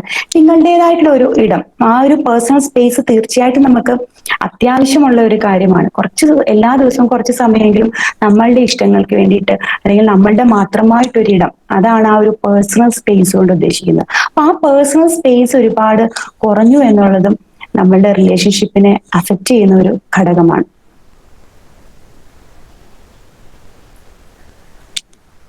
തേർഡ് പോയിന്റ് ആണ് കോപ്പിംഗ് വിത്ത് സ്ട്രെസ്. അപ്പം ഈ സ്ട്രെസ്സിനോട് എങ്ങനെയാണ് കോപ്പ് ചെയ്യാൻ പറ്റാതാകുന്നത്? എന്തൊക്കെ ഇമോഷൻസ് ആണ് ഈ ഒരു കാലഘട്ടത്തിൽ ആൾക്കാർ ഫേസ് ചെയ്യുന്നത്? ഫസ്റ്റ് എന്ന് പറയുന്നത്, ആദ്യം നമുക്കുണ്ടായ ഇമോഷൻ എന്ന് പറയുന്നത് ഫിയർ ആണ്, അല്ലെ? കോവിഡ് വരുമോ, അല്ലെങ്കിൽ ഈ എത്രമാത്രം വരും? നമുക്ക് ആദ്യമൊക്കെ 2 കേസ്, 3 കേസ്, 5 കേസ് എന്നൊക്കെ പറയുമ്പോൾ തന്നെ നമ്മളൊക്കെ ഒരുപാട് പേടിച്ച ആൾക്കാരാണ്. നമ്മുടെ ജില്ലയിലുണ്ടോ? പക്ഷെ ഇപ്പൊ ഇതിന്റെ എണ്ണമൊക്കെ കൂടി വന്നപ്പോൾ ഇപ്പൊ നമുക്ക് 5000 6000 എന്നൊക്കെ കേൾക്കുമ്പോൾ വലിയ കുഴപ്പമില്ല എന്നുള്ള ഒരു അവസ്ഥയിലേക്കൊക്കെ നമ്മൾ മാറിയിട്ടുണ്ട്. നമ്മളുടെ ജില്ലയുടെ മാത്രം കണക്ക് നോക്കുന്ന ഒരു അവസ്ഥയിലേക്ക്. നമ്മളൊക്കെ ഫുൾ ലോക്ക്ഡൌൺ സമയത്തൊക്കെ ഫുൾ ന്യൂസ് കണ്ട് ഒരുപാട് ആങ്സൈറ്റിയും ഫിയറും ഒക്കെ ആയിട്ട് വിളിച്ച ഒരുപാട് ആൾക്കാരുണ്ട്. അപ്പൊ അതുപോലെ ക്വാറന്റൈനിൽ പോകുന്ന ആൾക്കാർക്ക് ആ സമയത്തൊക്കെ ഒരുപാട് ഭയമുണ്ടായിരുന്നു. പക്ഷെ ഇപ്പം ക്വാറന്റൈൻ എന്ന് പറയുന്നത് ആൾക്കാർക്ക് ഒരു വലിയ സംഭവമല്ലാതെ മാറിയിട്ടുണ്ട്. ഈ പറയുന്ന പോലെ കോവിഡിനോടുള്ള ഭീതി കുറേശ്ശെ കുറഞ്ഞു കുറഞ്ഞു വരുന്നു. നമ്മളുടെ ആ ഹെൽത്ത് ഡിപ്പാർട്ട്മെന്റിന്റെ ആ ഒരു അവരുടെ ആ ഒരു വൈദഗ്ധ്യം കൊണ്ട് തന്നെ ആൾക്കാർക്ക് അവരിലൊരു വിശ്വാസം ഉണ്ടാവുകയും കുറേശ്ശെ ആ ഒരു ഫിയർ കുറഞ്ഞൊക്കെ വരുന്നുണ്ട്. പണ്ട് 100 കണക്ക് കേട്ടപ്പോൾ പേടിച്ച് നമ്മൾ ഇന്ന് 5000 കേൾക്കുമ്പോഴും 10000 കേൾക്കുമ്പോഴും നമ്മൾ വലിയ പേടിയൊന്നും ഇല്ലാതെ നമ്മൾ മുന്നോട്ട് പോകുന്നു. അപ്പൊ ആ ഫിയർ എന്നുള്ള ഒരു ഇമോഷൻ വളരെ കൂടുതലായിട്ട് ആൾക്കാരിലേക്ക് വന്നത് ഈ ഒരു സമയത്താണ്. അതുപോലെ തന്നെ ഗിൽറ്റ്, എങ്ങനെയാവും ഗിൽറ്റ് ഉണ്ടാവുക ഈ സമയത്ത്? നമുക്കറിയാം രാവിലെ തൊട്ട് നമ്മളിങ്ങനെ വെറുതെയൊക്കെ നടന്നിട്ട് വൈകുന്നേരം ആവുമ്പോൾ അല്ലെങ്കിൽ ചിലപ്പോൾ 2-3 ദിവസം ഒരു വർക്കും ചെയ്യാതിരിക്കുമ്പോൾ ചിലപ്പോൾ നമുക്കൊരു കുറ്റബോധം വരും അല്ലെ. അയ്യോ വെറുതെ സമയം കളഞ്ഞല്ലോ, ഇത്രയും സമയം കിട്ടിയിട്ട് നമുക്കൊന്നും ചെയ്യാൻ പറ്റിയില്ലല്ലോ. അതൊരു ഭാഗം. അതുപോലെ തന്നെ ഇപ്പം ദൂരെയുള്ളവർക്ക് അടുത്ത പേരൻസിന്റെ അടുത്തോട്ട് വരാൻ പറ്റുന്നില്ല, അല്ലെങ്കിൽ പേരൻസിന് വേണ്ട ഹെൽപ്പ് ചെയ്യാൻ പറ്റുന്നില്ല, ഇങ്ങനെയൊക്കെയുള്ള ഒരുപാട് കുറ്റബോധം, നമ്മുടെ ഡ്യൂട്ടീസ് കൃത്യമായിട്ട് ചെയ്യാൻ പറ്റുന്നില്ല എന്ന തരത്തിലുള്ള കുറ്റബോധം ആൾക്കാരിൽ ഉണ്ടായിട്ടുണ്ട്. പിന്നെന്താണ്? ആങ്സൈറ്റി. തീർച്ചയായിട്ടും ഏറ്റവും കൂടുതലായിട്ട് വന്നിട്ടുള്ളത് ആങ്സൈറ്റിയും ഡിപ്രഷനുമാണ്. ആങ്സൈറ്റി എന്ന് പറയുമ്പോൾ ഇതൊരു അൺസർട്ടനിറ്റി ആണ് അല്ലെ. നമുക്ക് ഇത് തീരും എന്ന് പറയാൻ പറ്റുന്നില്ല, ഇതൊക്കെ ബാക്ക് ടു നോർമലിലേക്ക് വരും എന്ന് നമുക്ക് അറിയാൻ പറ്റുന്നില്ല. അപ്പൊ ഒന്നും അറിയാൻ പറ്റാത്ത ഒരു സിറ്റുവേഷൻ, ആ ഒരു അൺസർട്ടനിറ്റി ആണ് കൂടുതലും നമുക്ക് ഈ ആങ്സൈറ്റി ഉണ്ടാക്കുന്നത്. അപ്പൊ ഇത് തീരും, നമുക്ക് കോളേജിൽ പോകാൻ പറ്റും, എക്സാം ഒക്കെ നടക്കും. അതുപോലെ ജോലി നഷ്ടപ്പെട്ട ആൾക്കാരുണ്ട്, ജോലിക്ക് ഇനി പുതിയ ജോലി കിട്ടുമോ, അല്ലെങ്കിൽ തൊഴിൽ സാധ്യതകൾ. അപ്പൊ നിങ്ങളെ പോലുള്ള കുട്ടികളൊക്കെ ആണെങ്കിൽ പുറത്തോട്ട് പോകാൻ നിന്ന ഒരുപാട് കുട്ടികളുണ്ട്, മറ്റു രാജ്യങ്ങളിലൊക്കെ പോയി പഠിക്കാനും ജോലിക്ക് പോകാനും നിന്ന ആൾക്കാരുണ്ട്. അപ്പൊ അവരെയൊക്കെ സംബന്ധിച്ച് തീർച്ചയായിട്ടും വളരെയധികം ആങ്സൈറ്റി ആണ് ഇങ്ങനെ ഒരു സിറ്റുവേഷൻ കൊണ്ട് ഉണ്ടായിട്ടുള്ളത്. പിന്നെ ഈ ഒരു ഭയം, ഇതെല്ലാം വരും എന്നുള്ളതിനെ കുറിച്ച് അറിയാൻ പറ്റാത്ത ഒരവസ്ഥ. അടുത്തത് ഡിപ്രഷൻ. ആങ്സൈറ്റിയോടൊപ്പം തന്നെ വരുന്ന ഒരു കാര്യമാണ് ഡിപ്രഷൻ, വിഷാദം എന്ന അവസ്ഥ. ഈ പറയുന്നത് പോലെ സാമ്പത്തികമായിട്ട് ബുദ്ധിമുട്ടിയ ആൾക്കാരുണ്ട്. ഇപ്പം ഓരോ ദിവസവും ജോലിക്ക് പോയി സമ്പാദിച്ചിരുന്ന ആൾക്കാർക്കൊക്കെ പെട്ടെന്ന് ഒരു ലോക്ക്ഡൌൺ അല്ലെങ്കിൽ ഇങ്ങനെ ഒരു അവസ്ഥ വന്നപ്പോഴത്തേക്ക് ജോലി നഷ്ടമായ ഒരുപാട് ആൾക്കാരാണ് നമുക്ക് ചുറ്റുമുള്ളത്. അപ്പോൾ അവരെയൊക്കെ സംബന്ധിച്ച് ഒരുപാട് പ്രശ്നങ്ങൾ മാനസികമായിട്ട് ഉണ്ടായിട്ടുണ്ട്. അപ്പോൾ ആൻസൈറ്റി, ഡിപ്രഷൻ. പിന്നെ ലാസ്റ്റ് വൺ, അത് മെന്റൽ ഫറ്റീഗ്. ഈ ഒരു കാലഘട്ടത്തിൽ ഒരുപാട് കോൾസ് വന്നിട്ടുണ്ട്. പ്രത്യേകിച്ചും എനിക്ക് തോന്നുന്നു കുട്ടികളുടെ തന്നെയാണ്, നിങ്ങളുടെ ഏജിലുള്ള ആൾക്കാരൊക്കെ തന്നെയാണ്, ടീനേജേഴ്സ്. ഇവരൊക്കെ പൊതുവെ റിപ്പോർട്ട് ചെയ്ത അല്ലെങ്കിൽ പറഞ്ഞ ഒരു കാര്യമാണ് ഫറ്റീഗ്. ഭയങ്കര ക്ഷീണമാണ്, എന്നാൽ ഒന്നും ചെയ്യുന്നുമില്ല, രാവിലെ തൊട്ട് വെറുതെ ഇരിക്കുകയാണ്, ആഹാരം കഴിക്കുന്നു. ഈ ഒരു ഫറ്റീഗ് എന്നുള്ള ഒരു അവസ്ഥ ഒരുപാട് ആൾക്കാർ റിപ്പോർട്ട് ചെയ്ത ഒരു കാര്യമാണ്. എന്തായിരിക്കും? നമുക്ക് സാധാരണ ഫിസിക്കൽ എക്സസൈസ് അല്ലെങ്കിൽ വലിയ ജോലികളൊക്കെ ചെയ്യുമ്പോഴാണ് നമുക്ക് ക്ഷീണം ഉണ്ടാവുക അല്ലെ. കുറെ കിലോമീറ്റർ ഓടിയിട്ട് വന്നു കഴിഞ്ഞാൽ നമ്മൾ ക്ഷീണിക്കും. പക്ഷെ വെറുതെ ഇരിക്കുന്ന ഒരാൾക്ക് എങ്ങനെയാണ് ക്ഷീണം ഉണ്ടാവുക? ചിന്തിച്ചിട്ടുണ്ടോ? അപ്പം അതിന്റെ ഒരു സ്റ്റഡി പറയുന്നത് നമ്മൾ ഒരുപാട് ആങ്സൈറ്റിയും അതുപോലെ ഇമോഷൻസിലൂടെ നമ്മൾ പാസ് ചെയ്യുമ്പോൾ തീർച്ചയായിട്ടും നമുക്ക് ക്ഷീണം ഉണ്ടാവും. നമുക്ക് വലിയൊരു അസുഖം കഴിഞ്ഞിട്ട് വരുമ്പോൾ നമുക്ക് കുറെ നാളത്തേക്ക് ഒരു ക്ഷീണം ഉണ്ടാവും അല്ലെ. അതുപോലെ തന്നെ മാനസികമായിട്ട് നമ്മൾ ഒരുപാട് ബുദ്ധിമുട്ടുകൾ അനുഭവിക്കുമ്പോൾ തീർച്ചയായിട്ടും അത് നമ്മുടെ ശരീരത്തിന് ക്ഷീണം ഉണ്ടാക്കും. അപ്പൊ അതിനെ നമ്മൾ മെന്റൽ ഫറ്റീഗ് എന്നാ പറയുന്നത്. അതൊരു ഫിസിക്കലായിട്ട് വരുന്ന കാര്യമല്ല. അപ്പൊ പലപ്പോഴും ആൾക്കാർക്ക് ഈ ആങ്സൈറ്റിയും ഡിപ്രഷനും ഒക്കെ ഉണ്ടാകുമ്പോൾ തീർച്ചയായിട്ടും അവരുടെ ആഹാരം അല്ലെങ്കിൽ അവരുടെ ഉറക്കം, ഇതിനെയൊക്കെ തീർച്ചയായിട്ടും ബാധിച്ചിട്ടുണ്ടാവും. അപ്പൊ അത് തീർച്ചയായിട്ടും ആ ഒരു ക്ഷീണം ഉണ്ടാകുന്ന അവസ്ഥയിലേക്ക് നമ്മളെ കൊണ്ടുപോകും. അപ്പൊ നിങ്ങൾക്കും പലർക്കും ചിലപ്പോൾ ഉണ്ടായിട്ടുണ്ടാകാം. നിങ്ങൾ തന്നെ ചിന്തിക്കുന്നുണ്ടാവാം, എന്തുകൊണ്ടാണ് എനിക്ക് ഇത്ര ക്ഷീണം, വേറെ എന്തെങ്കിലും അസുഖമാണോ എന്നൊക്കെ ചിന്തിച്ച് വിളിച്ചവരുണ്ട്. അപ്പോ ഇങ്ങനെയൊന്ന് ചിന്തിച്ചു നോക്കുക, അത്രമാത്രം ഇമോഷണൽ സ്ട്രെസ് നിങ്ങൾ അനുഭവിക്കുന്നുണ്ടോ, ആങ്സൈറ്റി ഉണ്ടോ എന്നൊക്കെ ഒന്ന് ചിന്തിച്ചു നോക്കിക്കഴിഞ്ഞാൽ ചിലപ്പോൾ നമുക്ക് അതിന്റെ ഒരു റീസൺ നമുക്ക് കണ്ടെത്താൻ സാധിക്കും. അടുത്ത മെന്റൽ ഹെൽത്തിനെ ബാധിക്കുന്ന അതാണ് അഡാപ്റ്റിംഗ് ടു ചേഞ്ച്. ഇതാണ് നമുക്ക് ഈ സാഹചര്യത്തിൽ ഏറ്റവും അത്യാവശ്യമായി നമ്മൾക്ക് വേണ്ട ഒരു കഴിവാണ് ഈ ഒരു അഡാപ്റ്റബിലിറ്റി എന്ന് പറയുന്നത്. അഡാപ്റ്റിംഗ് ടു ചേഞ്ച്, മാറ്റങ്ങളോട് നമ്മൾ പൊരുത്തപ്പെടണം. ഓരോ ദിവസവും നമ്മൾ ജനിച്ചപ്പോൾ മുതൽ നമ്മൾ ഓരോ മാറ്റങ്ങളോടും പൊരുത്തപ്പെട്ട് തന്നെയാണ് നമ്മൾ ജീവിക്കുന്നത്. അപ്പൊ ചില ചെറിയ ചെറിയ മാറ്റങ്ങളൊന്നും നമ്മൾ അറിയാതെ പോകുന്നു. അപ്പൊ ചില വലിയ മാറ്റങ്ങൾ വരുമ്പോൾ നമ്മളത് അറിയുന്നു. പക്ഷെ എന്നാൽ പോലും നമ്മൾ അതിനോടൊക്കെ പൊരുത്തപ്പെടാറുണ്ട്. ഫോർ എക്സാമ്പിൾ, നമ്മളൊരു പുതിയ കോളേജിലേക്ക് വരുന്നു, അവിടെ ഒരു പൊരുത്തപ്പെടലിന്റെ ആവശ്യമുണ്ട് അല്ലെ. ആദ്യമായിട്ട് നമ്മളൊരു കോളേജിൽ ചെന്ന് ചേരുകയാണ്, അല്ലെങ്കിൽ മറ്റൊരു രാജ്യത്തോട്ട് നമ്മൾ താമസിക്കാൻ പോവാണ്, അല്ലെങ്കിൽ മറ്റൊരു സ്ഥലത്തേക്ക് തന്നെ പോയി കഴിഞ്ഞാൽ ആ ഒരു സ്ഥലവുമായിട്ട് ഒന്ന് പൊരുത്തപ്പെട്ട് വരാനൊക്കെ നമ്മൾ കുറച്ച് സമയമെടുക്കും. അപ്പൊ അത് ഓരോ വ്യക്തികൾക്കും ഡിഫറെന്റ് ആയിരിക്കാം. ചില ആൾക്കാർ പെട്ടെന്ന് പൊരുത്തപ്പെടുന്ന ആൾക്കാരുണ്ട്, ചിലര് കുറച്ചുകൂടി സമയമെടുക്കും. എന്നാൽ തന്നെയും ഒരു 2-3 മന്ത്സിനുള്ളിൽ നമുക്ക് ആ ചേഞ്ചുമായിട്ട് പൊരുത്തപ്പെടാൻ നമുക്ക് കഴിവുണ്ടാവണം. അങ്ങനെ പൊരുത്തപ്പെടാൻ പറ്റിയില്ലെങ്കിൽ തീർച്ചയായിട്ടും നമുക്ക് മെന്റൽ ഹെൽത്ത് ഇഷ്യൂസിലേക്കായിരിക്കും അത് പിന്നീട് നമ്മളെ നയിക്കുക. അപ്പൊ ഇങ്ങനെ ഒരു സിറ്റുവേഷൻ എന്ന് പറയുന്നത് നമ്മളുടെ ജീവിതത്തെ മൊത്തം ചേഞ്ച് ചെയ്യാനായിട്ട്, it forced us to change our life. നമ്മളുടെ ജീവിതത്തെ മാറ്റാനായിട്ട് നമ്മളെ ഫോഴ്സ് ചെയ്യാണ് അല്ലെ. എന്തെല്ലാം മാറ്റങ്ങളാണ് നമുക്ക് ഉണ്ടായിട്ടുള്ളത് നമ്മുടെ ശീലങ്ങളിലും. അത് നമുക്ക് പിന്നീട് അത് ഡിസ്കസ് ചെയ്യുന്നുണ്ട്. അപ്പൊ ഒരു ന്യൂ നോർമൽ എന്ന വേർഡ് തന്നെ നമ്മൾ ഉപയോഗിക്കാൻ തുടങ്ങി അല്ലെ. The new normal. ഇപ്പൊ നമ്മൾ ചെയ്തുകൊണ്ടിരിക്കുന്നതൊക്കെ ഒരു പുതിയ നോർമൽ കാര്യങ്ങളാണ്. നമ്മൾ നോർമൽ തന്നെയാണ്. അടുത്ത നോർമൽ കുറച്ച് നാളത്തേക്ക് ഇത് തന്നെയാണ് നോർമൽ. അപ്പൊ ആ ഒരു ന്യൂ നോർമൽ, അപ്പൊ ഈ വെബിനാർ പോലും അതൊരു ന്യൂ നോർമൽ ആണ് എന്ന് പറയാം. പണ്ടൊക്കെ നമുക്കൊരു സെമിനാർ നടത്തണമെങ്കിൽ എന്തെല്ലാം ബുദ്ധിമുട്ടുകൾ ഉണ്ടായിരുന്നു അല്ലെ. റിസോഴ്സ് പേഴ്സണെ വരുത്തുന്നതും ഒക്കെ ആലോചിച്ചപ്പോ ഇതൊക്കെ ആയിട്ട് കോളേജ്, നമ്മുടെ എഡ്യൂക്കേഷൻ സിസ്റ്റം പൊരുത്തപ്പെട്ടു. നിങ്ങളൊക്കെ ആണെങ്കിലും പണ്ട് നമുക്ക് ചിന്തിക്കാൻ പറ്റുമായിരുന്നോ ഇപ്പോൾ നടക്കുന്ന പരീക്ഷകൾ, ഓൺലൈൻ ക്ലാസ്സുകൾ ഒക്കെ ഇത്രമാത്രം ഒരു മാറ്റം നമുക്ക് അന്ന് ചിന്തിക്കാൻ പറ്റുമായിരുന്നില്ല. പക്ഷെ ആ ഒരു മാറ്റം വന്നപ്പോൾ നിങ്ങളൊക്കെ അതുമായിട്ട് അഡാപ്റ്റ് ചെയ്യാൻ തുടങ്ങി അല്ലെ. അപ്പൊ അതൊരു പോസിറ്റീവ് സൈൻ ആണ്. നിങ്ങൾക്ക് അത് അഡാപ്റ്റ് ചെയ്യാൻ പറ്റുന്നുണ്ടെങ്കിൽ അതാണ് ഏറ്റവും, അങ്ങനെയുള്ളവർക്കാണ് സർവൈവ് ചെയ്യാൻ പറ്റുന്നത്. അപ്പൊ അവിടെ ആരാണ് സ്ട്രോങ്ങസ്റ്റ് അല്ലെങ്കിൽ സ്മാർട്ടസ്റ്റ്, ഇതൊന്നും ഘടകങ്ങളല്ല. ഇപ്പം സ്ട്രോങ് ആയിട്ടുള്ള ഒരാൾ പൊരുത്തപ്പെടും, അല്ലെങ്കിൽ സ്മാർട്ട് ആയിട്ടുള്ള ഒരാളാണ് പെട്ടെന്ന് പൊരുത്തപ്പെടുന്നത്, അങ്ങനെ നമുക്ക് പറയാൻ പറ്റില്ല. അതുപോലെ തന്നെ സർവൈവ് ചെയ്യുന്ന കാര്യം, സ്ട്രോങ് ആയിട്ടുള്ളവർ സർവൈവ് ചെയ്യും, സ്മാർട്ട് ആയിട്ടുള്ളവർ സർവൈവ് ചെയ്യും ഉള്ളതല്ല. ആരാണോ പൊരുത്തപ്പെടുന്നത്, മാറ്റങ്ങളോട് പെട്ടെന്ന് പൊരുത്തപ്പെടുന്നത്, അവരായിരിക്കും ഇവിടെ സർവൈവ് ചെയ്യാൻ പോകുന്നത്. അപ്പോൾ ഇതിൽ ഈ ഒരു അഡാപ്റ്റിംഗ് ടു ചേഞ്ച്, ഈ അഡാപ്റ്റബിലിറ്റി നമുക്ക് ഒരുപാട് ഏരിയാസിൽ വേണ്ടി വരും. അതിൽ ലൈഫ് സ്റ്റൈൽ ഉണ്ട്, ഹാബിറ്റ്സ് ഉണ്ട്, വർക്ക് മെത്തേഡ്സ് ഉണ്ട് അല്ലെ. ലൈഫ് സ്റ്റൈലൊക്കെ നമുക്കിപ്പം മാസ്ക് ഇടാതെ നമുക്ക് പുറത്തോട്ട് ഇറങ്ങാൻ പറ്റുന്നില്ല.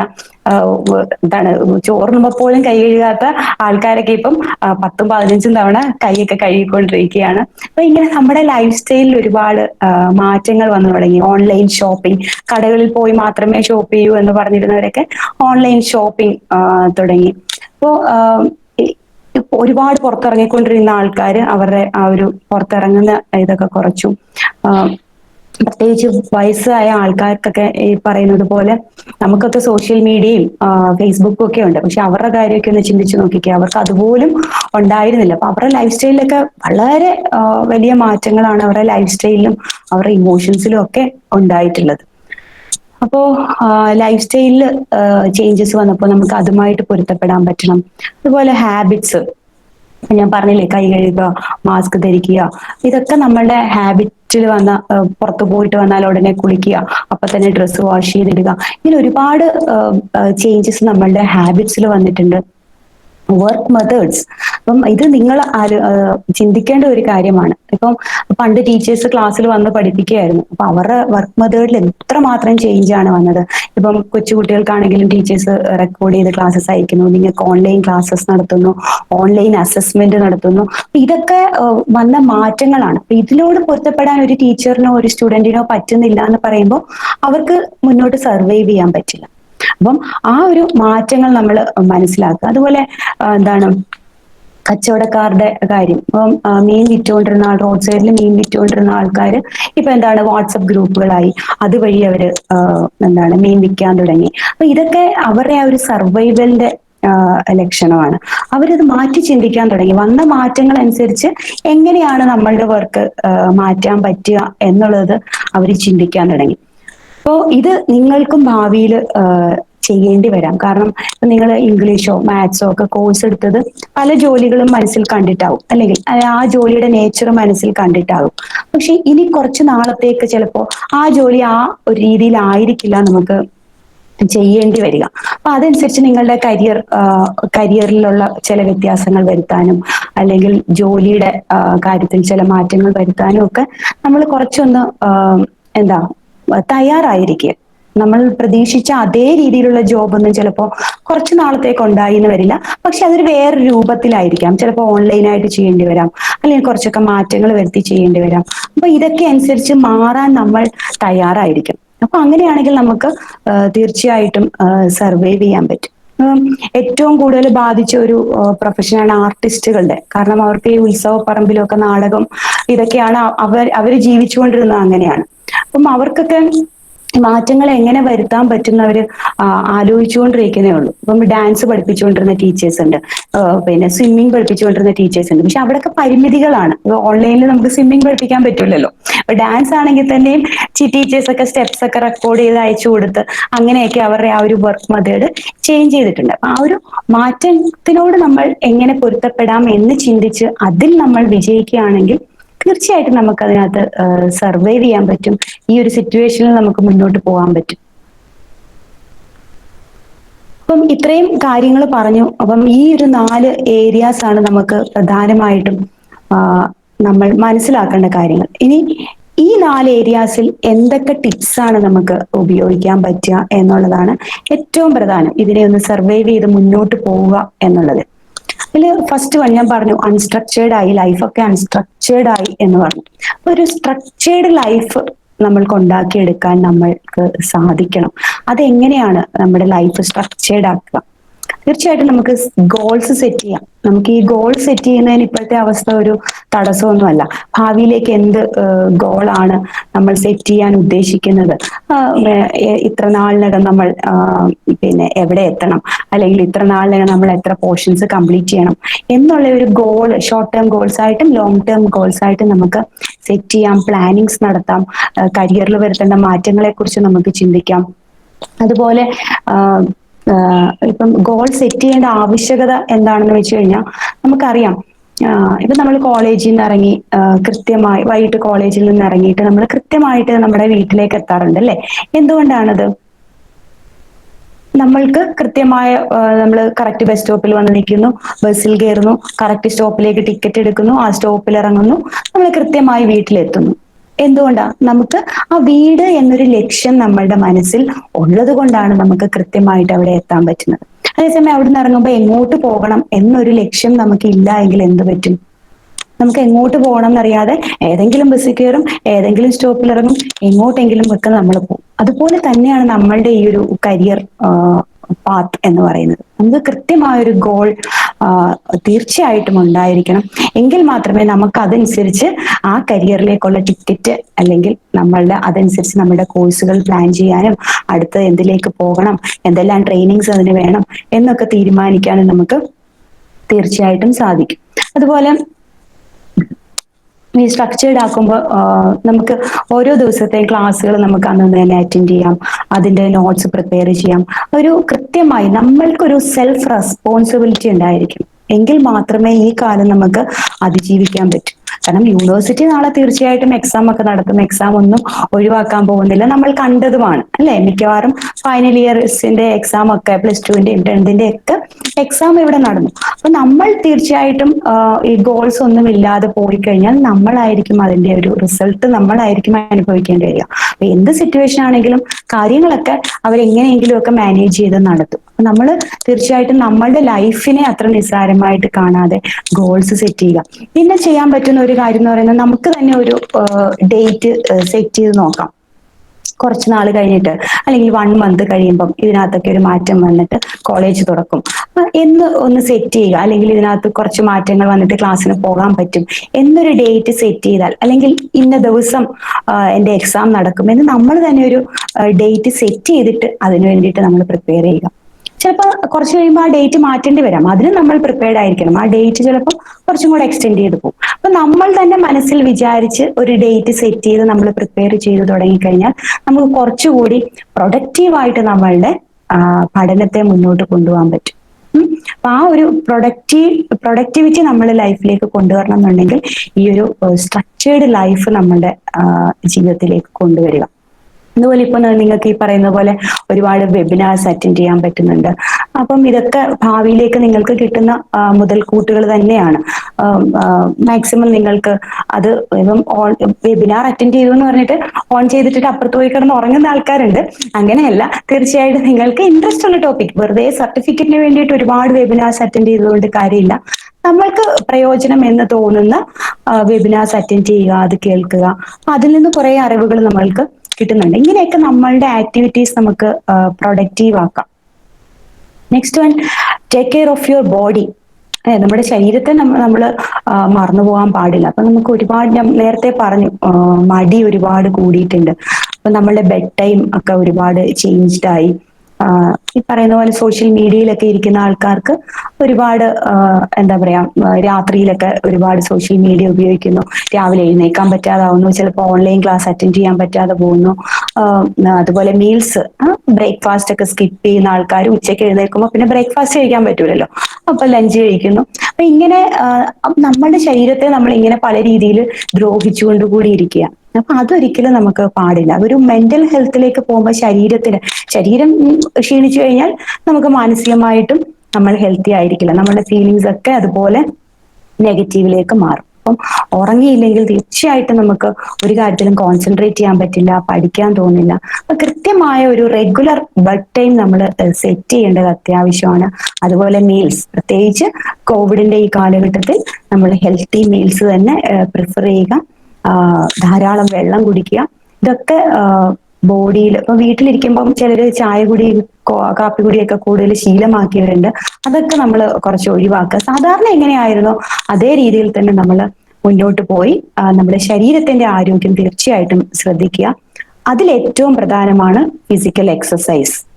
മെന്റൽ ഹെൽത്തിന്, ഇപ്പൊ നമ്മൾ ആങ്സൈറ്റിയും ഡിപ്രഷനും ഒക്കെ ആയിട്ട് വരുന്ന ആൾക്കാർക്ക് നമ്മൾ പറഞ്ഞു കൊടുക്കുന്ന കാര്യങ്ങളിൽ പ്രധാനപ്പെട്ട ഒന്നാണ് ഫിസിക്കലി ആക്റ്റീവ് ആയിരിക്കുക. ഫിസിക്കൽ എക്സസൈസ് വളരെ അത്യാവശ്യമാണ്. നമ്മളുടെ ബ്രെയിനിന്റെ പ്രവർത്തനത്തിന് ഫിസിക്കൽ എക്സസൈസ് ആവശ്യമാണ്. വെറുതെ നമ്മളിങ്ങനെ ഇരുന്ന്, മറ്റേ നമ്മൾ അത്യാവശ്യം കോളേജ് വരെ നടക്കുന്നു, ബസ്സിലാണ് പോകുന്നതെങ്കിലും കൂട്ടുകാരുടെ കൂടെ നടക്കുന്നു, കുറച്ചൊക്കെ ഒരു ഫിസിക്കലായിട്ട് ഒരു ആക്ടിവിറ്റി നമുക്ക് ഉണ്ടാകുന്നുണ്ടായിരുന്നു. അതുപോലും ഇല്ലാതാവുന്ന അവസ്ഥയിൽ അത് ബോഡിയെയും മൈൻഡിനെയും അഫക്റ്റ് ചെയ്യുന്ന ഒരു അവസ്ഥയാണ് ഫിസിക്കൽ എക്സസൈസ് ഇല്ലാത്ത ഒരു സ്റ്റേജ്. നിങ്ങൾക്ക് ഇപ്പൊ ഓൺലൈനിൽ നോക്കിയിട്ടാണെങ്കിലും ഫിസിക്കൽ എക്സസൈസ് ഒക്കെ ചെയ്യാം, നമ്മളുടെ ഏജിന് പറ്റിയ കാര്യങ്ങളൊക്കെ ചെയ്യാം. അല്ലെങ്കിൽ വെറുതെ ഒരു ഈവനിങ് വാക്ക്, മാസ്ക് ഒക്കെ വെച്ചിട്ട് വേണം, ഈവനിങ് വാക്കിൽ പോവാം. ഇങ്ങനെ പല കാര്യങ്ങളും നമുക്ക് ചെയ്യാം. അപ്പൊ അതിൽ നിന്ന് നമുക്ക് ഒരുപാട് ബെനിഫിറ്റ്സ് ഈ ഫിസിക്കൽ എക്സസൈസിൽ നിന്ന് കിട്ടുന്നുണ്ട്. അപ്പൊ പ്രത്യേകിച്ച് ലേഡീസിന്റെ ഇടയ്ക്ക് എക്സസൈസ് വളരെ കുറവാണെന്നാണ് കൂടുതലും പഠനങ്ങൾ കാണുന്നത്. കൊച്ചു കുട്ടികൾക്കാണെങ്കിൽ പോലും പെൺകുട്ടികൾ കൂടുതൽ കളിക്കുന്നില്ല, ആൺകുട്ടികളാണ് കൂടുതൽ കളിക്കാനായിട്ട് പോകുന്നത്. അപ്പം ആ ഒരു അവസ്ഥ നമ്മൾ മാറ്റിയെടുക്കണം. ഈ അവസ്ഥയിൽ കൂടുതൽ ആ ഒരു കാര്യത്തിൽ നമ്മൾ ശ്രദ്ധിക്കേണ്ടത് ആവശ്യമാണ്. അപ്പം അതിൽ തന്നെ നമുക്ക് എക്സസൈസ് ഒക്കെ ചെയ്തിട്ട് വരുമ്പോൾ തന്നെ നമുക്ക് കിട്ടുന്ന ആ ഒരു മെന്റൽ പ്ലഷർ, അല്ലെങ്കിൽ ആ ഒരു വ്യത്യാസം നമുക്ക് തീർച്ചയായിട്ടും അനുഭവിക്കാൻ പറ്റും. ആങ്സൈറ്റി ഒക്കെ ഒരുപാട് കുറയും. ഫിസിക്കൽ എക്സസൈസിലൂടെ ആങ്സൈറ്റിയിലും ഡിപ്രഷനിലും ഒക്കെ ഒരുപാട് വ്യത്യാസം ഉണ്ടാകും. നെഗറ്റീവ് തോട്ട്സ് നമുക്ക് കുറയ്ക്കാൻ പറ്റും. തീർച്ചയായിട്ടും ആ കാര്യത്തിൽ നമ്മൾ ശ്രദ്ധിക്കുക. എന്താ പോസിറ്റീവ് തോട്ട്സ്. അപ്പൊ എല്ലാവരും ഞങ്ങളുടെ അടുത്ത് വന്ന് ചോദിക്കുന്നത് എങ്ങനെയാണ് പോസിറ്റീവായിട്ട് ചിന്തിക്കുക. അപ്പം അത് അത്ര എളുപ്പമുള്ള കാര്യമാണോ എന്ന് പലരും ചോദിക്കാറുണ്ട്. കാരണം നെഗറ്റീവ് തോട്ട്സ് ആണ് നമുക്ക് കൂടുതലും നമ്മളുടെ മൈൻഡിലേക്ക് ആദ്യം വരിക. ഇപ്പൊ കോവിഡിനെ കുറിച്ച് ന്യൂസ് ഒക്കെ ഒരുപാട് കാണും. ചില ആൾക്കാർ ന്യൂസ് ഒക്കെ ഒരുപാട് കണ്ടിട്ട് ഫുൾ നെഗറ്റീവ് തോട്ട്സ് ആയിരിക്കും. അപ്പൊ ആ നെഗറ്റീവ് തോട്ട്സ് വരുമ്പോൾ എന്ത് പറ്റും? ആങ്സൈറ്റിയും ഡിപ്രഷനും ഒക്കെ വരും. നമുക്ക് പോസിറ്റീവ് തോട്ട്സിലേക്ക് നമുക്ക് ഈ തോട്ട്സിനെ കൺവേർട്ട് ചെയ്യാം. അപ്പൊ അതിന് ഏറ്റവും ബെസ്റ്റ് ആയിട്ടുള്ള ഒരു മാർഗം നമ്മുടെ ഈ നെഗറ്റീവ് തോട്ട്സ് ഒക്കെ നമ്മളൊന്ന് ആലോചിച്ച് നോക്കുക. അപ്പൊ സൈക്കോളജിയിൽ പൊതുവെ നമുക്ക് രണ്ടായിട്ട് നമ്മളുടെ തോട്ട്സിനെ ഡിവൈഡ് ചെയ്യാം. ഒന്ന് നമ്മളുടെ കൺട്രോളിലുള്ള തോട്ട്സ്, മറ്റേത് നമ്മളുടെ കൺട്രോളിൽ ഇല്ലാത്ത തോട്ട്സ്. അപ്പോ എനിക്ക് ഇരുട്ട് ഇഷ്ടമല്ല. ഞാൻ രാവിലെ തൊട്ട് വൈകുന്നേരം വരെ ഇരുന്നിട്ട് പറയുകയാണ് ഇന്ന് സൂര്യൻ അസ്തമിക്കാൻ പാടില്ല. രാവിലെ തൊട്ട് ഞാൻ ടെൻഷൻ അടിച്ച് ബഹളം വെച്ച് എന്റെ വർക്കൊന്നും ചെയ്യാതെ ആഹാരം കഴിക്കാതെ എല്ലാവരോടും ദേഷ്യപ്പെട്ട് ഒക്കെ ഞാനിരുന്ന് പറയുകയാണ് ഇന്ന് സൂര്യൻ അസ്തമിക്കാൻ പാടില്ല, ഇന്ന് ഇരുട്ട് വരാൻ പാടില്ല എന്ത് പറ്റും? What will happen? സന്ധ്യയാകുമ്പോ എന്ത് പറ്റും? സൂര്യൻ അസ്തമിക്കും അല്ലെ? അപ്പം എനിക്ക് ഇരുട്ട് ഇഷ്ടമില്ല എന്ന് വിചാരിച്ചിട്ട് സൂര്യൻ അസ്തമിക്കാതിരിക്കുവോ? ഇല്ല. അപ്പം എന്റെ കൺട്രോൾ ഇല്ലാത്ത ഒരു കാര്യം, സൂര്യൻ അസ്തമിക്കുക എന്ന് പറയുന്നത് is it in my control? No. അപ്പം എന്റെ കൺട്രോൾ ഇല്ലാത്ത ഒരു കാര്യത്തെ കുറിച്ച് ഞാൻ രാവിലെ മുതൽ വൈകുന്നത് വരെ ഇരുന്ന് വിഷമിച്ചത് കൊണ്ട് എന്തെങ്കിലും പ്രയോജനമുണ്ടോ? ഇല്ല. അപ്പം അവിടെ നമുക്ക് നമ്മുടെ കൺട്രോൾ ഇല്ലാത്ത ഒരുപാട് തോട്ട്സ് ഇതുപോലെ നമ്മൾ റിയാലിറ്റി അക്സെപ്റ്റ് ചെയ്ത് നമ്മൾ മുന്നോട്ട് പോവുക എന്നുള്ളതാണ് നമുക്ക് ഏറ്റവും അധികമായിട്ട് ചെയ്യാൻ പറ്റുന്നത്. അപ്പൊ ഈ ഒരു സിറ്റുവേഷനിൽ നമ്മൾ മുന്നോട്ട് പോയേ പറ്റും. അപ്പൊ അത് ലോകം മുഴുവൻ ഫേസ് ചെയ്തുകൊണ്ടിരിക്കുന്ന ഒരു ഒരു സിറ്റുവേഷൻ ആണ്. അപ്പൊ നമ്മൾ ആ ഒരു ഇതിലൂടെ നമ്മൾ മുന്നോട്ട് പോവുക. ഇവിടെ നിന്നുകൊണ്ട് നമുക്ക് എന്തൊക്കെ ചെയ്യാൻ പറ്റും എന്നുള്ളതാണ് നമ്മൾ ചിന്തിക്കേണ്ടത്. സോഷ്യൽ കണക്ഷൻസ്, അതുപോലെ ഈറ്റിംഗ് ഹാബിറ്റ്സ്. അപ്പൊ സോഷ്യൽ കണക്ഷൻസ് ഇപ്പൊ ഈവൻ വെർച്വൽ ആണെങ്കിൽ പോലും നമുക്ക് സോഷ്യൽ കണക്ഷൻസ് അത്യാവശ്യമാണ്. അപ്പൊ അത് നല്ല ബന്ധങ്ങൾ, പോസിറ്റീവായിട്ടുള്ള റിലേഷൻഷിപ്പ് ആയിരിക്കണം. അതാണ് നമ്മൾ ശ്രദ്ധിക്കേണ്ട കാര്യം. പോസിറ്റീവായിട്ടുള്ള ഘടകങ്ങൾ, നമ്മൾ പോസിറ്റീവായിട്ടുള്ള റിലേഷൻഷിപ്പിനെ കുറിച്ച് നമ്മൾ ബോധവാന്മാരായിരിക്കണം. എന്താണ് പോസിറ്റീവായിട്ടുള്ള ബന്ധങ്ങൾ എങ്ങനെ നമുക്ക് ഇവാലുവേറ്റ് ചെയ്യാം എന്നുള്ളത് അറിഞ്ഞിരിക്കേണ്ടത് അത്യാവശ്യമാണ്.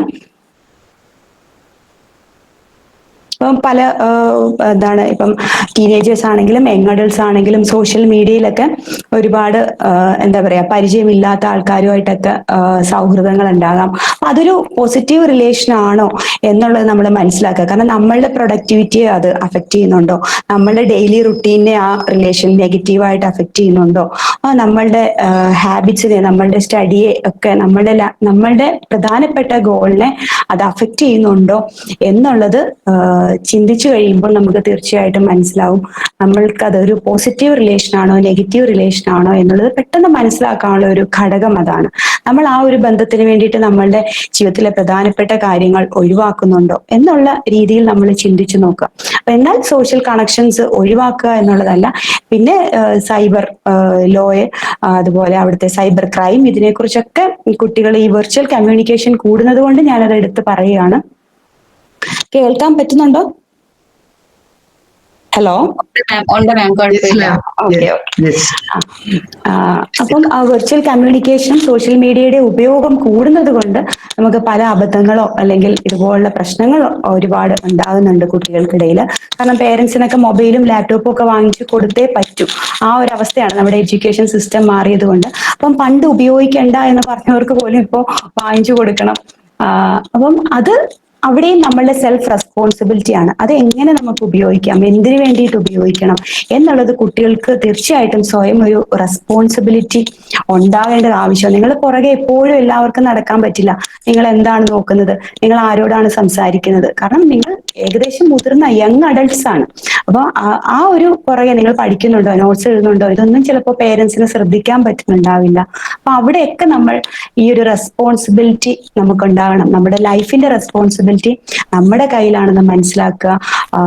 സോഷ്യൽ മീഡിയയിലെ റിലേഷൻഷിപ്പിനെ കുറിച്ച് നമ്മൾ അതിനകത്ത് ഉണ്ടാകാവുന്ന പ്രശ്നങ്ങളെ കുറിച്ചും അതിന്റെ ലോയെ കുറിച്ചും നമ്മൾ ബോധവാന്മാരായിരിക്കണം, റിലേഷൻഷിപ്പ് മെയിൻറ്റെയിൻ ചെയ്യുന്നതിനോടൊപ്പം തന്നെ. അതുപോലെ ശ്രദ്ധിക്കേണ്ട ഒരു ഘടകമാണ് ഇപ്പം അഫയർ റിലേഷൻഷിപ്പ് ഒക്കെ ഉള്ളവരും ആ ഒരാളോട് മാത്രമായിട്ട് കമ്മ്യൂണിക്കേഷൻ ചുരുങ്ങി പോകാറുണ്ട്. മറ്റേത് കോളേജിൽ പോകുമ്പോഴെങ്കിലും നമ്മുടെ ഫ്രണ്ട്സുമായിട്ടൊക്കെ കമ്മ്യൂണിക്കേറ്റ് ചെയ്യും. അപ്പൊ അങ്ങനെയല്ല, നമ്മൾ ഒരാളുമായിട്ട് മാത്രം നമ്മുടെ കമ്മ്യൂണിക്കേഷൻ ചുരുങ്ങി പോകാതെ ശ്രദ്ധിക്കേണ്ടത്, അത് ആരാണെങ്കിലും, ഇപ്പൊ ഈവൻ ഫ്രണ്ട്സ് ആണെങ്കിലും ലവർ ആണെങ്കിലും ആരാണെങ്കിലും ഈ ഒരു സമയത്ത് എല്ലാവരുമായിട്ടും നമ്മളുടെ ഒരു കമ്മ്യൂണിക്കേഷൻ മെയിൻറ്റെയിൻ ചെയ്യാൻ നമ്മൾ ശ്രദ്ധിക്കേണ്ടത് ഉണ്ട്. അതുപോലെ മേക്ക് ടൈം ടു അൺവൈൻഡ്, നമുക്ക് ഇഷ്ടമുള്ള കാര്യങ്ങൾ ചെയ്യാനുള്ള ഹോബീസ്, അതുപോലെ ഇഷ്ടമുള്ള കാര്യങ്ങൾ എനിക്ക് ഉറങ്ങിക്കോട്ടെ എന്ന് ചോദിക്കരുത്. നമുക്ക് ഇഷ്ടമുള്ള പ്രൊഡക്റ്റീവായിട്ടുള്ള കാര്യങ്ങൾ ചെയ്യാനായിട്ട് നമ്മൾ സമയം കണ്ടെത്തുക. ഇപ്പോൾ അതിനൊക്കെ ഒരുപാട് അവസരമാണ്. നമുക്ക് പഠിക്കാൻ ആഗ്രഹിച്ച കാര്യങ്ങൾ പഠിക്കാൻ കിട്ടിയ ഒരു അവസരമാണ്. ഒരുപാട് സമയമുണ്ട്. ഓൺലൈൻ കോഴ്സസ് ചെയ്യാം. അപ്പൊ ഇങ്ങനെ ഒരുപാട് അവസരങ്ങൾ നമ്മൾക്ക് കിട്ടിയ ഒരുപാട് അവസരങ്ങൾ അത് പ്രയോജനപ്പെടുത്താൻ കിട്ടിയ ഒരു സമയമാണിത്. ഏറ്റവും അത്യാവശ്യം, ഞാൻ മുൻപേ മെന്റൽ ഫെറ്റീഗിനെ കുറിച്ച് പറഞ്ഞു. അപ്പൊ അവിടെ ഏറ്റവും അത്യാവശ്യം നമ്മൾ പലപ്പോഴും മറന്നു പോകുന്ന ഒരു കാര്യമാണ് exposure to sunlight and fresh air. നമ്മൾ ഈ വീടിനകത്ത് തന്നെ ഇരിക്കുമ്പം, പ്രത്യേകിച്ച് കോളേജ് കുട്ടികൾക്കൊക്കെ ഇപ്പം ഇരുന്നിരുന്ന് പുറത്തോട്ട് ഇറങ്ങാൻ മടിയായ ഒരു അവസ്ഥയുണ്ട്. അപ്പോൾ സൺലൈറ്റ് അല്ലെങ്കിൽ സൺലൈറ്റിൽ നിന്ന് കിട്ടുന്ന വൈറ്റമിൻ ഡി നമ്മളുടെ ശാരീരികവും മാനസികവുമായ ആരോഗ്യം നിലനിർത്താൻ വളരെ അത്യാവശ്യമായ ഘടകമാണ്.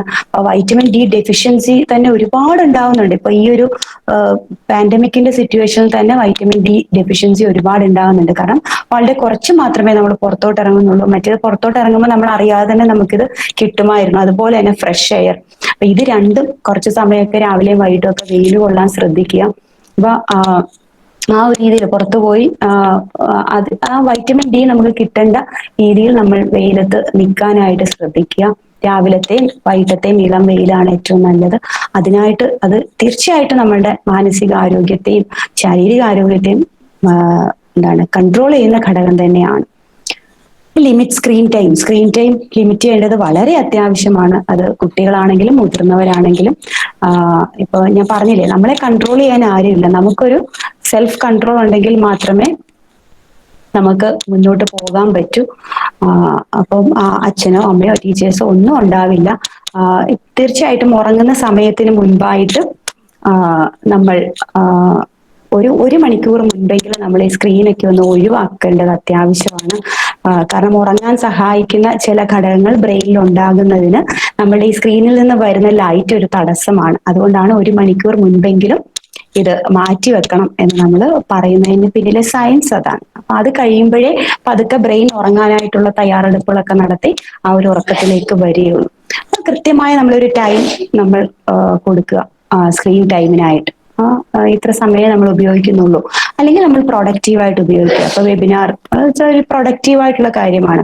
നിങ്ങളുടെ പഠനത്തിനായിട്ട് ഉപയോഗിക്കുന്നത് തീർച്ചയായിട്ടും ഒരു പ്രൊഡക്റ്റീവായിട്ട് നമുക്ക് സ്ക്രീൻ ടൈം ഉപയോഗിക്കാവുന്നതാണ്. അല്ലാത്തതും വേണം. അതിന് നമ്മൾ ടൈം നിശ്ചയിച്ച് ആ ഒരു സ്ക്രീൻ ടൈം ലിമിറ്റ് ചെയ്യേണ്ടത് വളരെ അത്യാവശ്യമായ ഘടകമാണ്.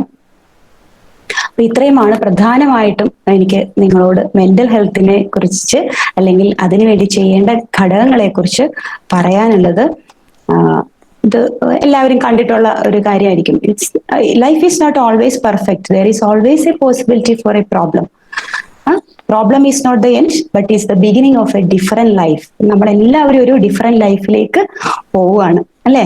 ഇതൊരു എൻഡ് അല്ല. നമ്മൾ ഇനിയും മുന്നോട്ട് പോകും, ഇനിയും നമ്മൾ കാര്യങ്ങൾ ചെയ്യും. ലോകത്ത് ഇതുപോലെ തന്നെ ആൾക്കാർ ജീവിക്കും. പക്ഷെ ചില മാറ്റങ്ങൾ ഉണ്ടാകും. ആ മാറ്റങ്ങളുമായിട്ട് നമ്മൾ പൊരുത്തപ്പെടുക. അത് ഏത് ഏരിയയിലാണെങ്കിലും നമ്മൾ ആ മാറ്റങ്ങളുമായി നല്ല രീതിയിൽ പൊരുത്തപ്പെട്ട് മുന്നോട്ട് പോകാൻ നമുക്ക് കഴിയണം. നമ്മളുടെ മാനസികാരോഗ്യത്തെ നിലനിർത്തിക്കൊണ്ട് തന്നെ വേണം നമ്മൾ ഈ യുദ്ധത്തില് പോരാടാൻ. Okay, thank you. ഇനി നമുക്ക് എന്തെങ്കിലും സംശയങ്ങൾ ഉണ്ടെങ്കിൽ ചോദിക്കുക കേട്ടോ.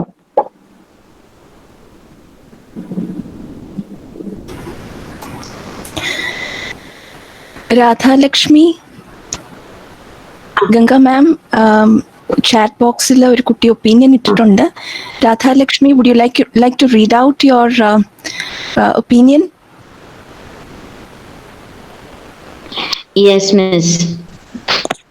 Mola, could you switch on your webcam if it is all right so that we can see you?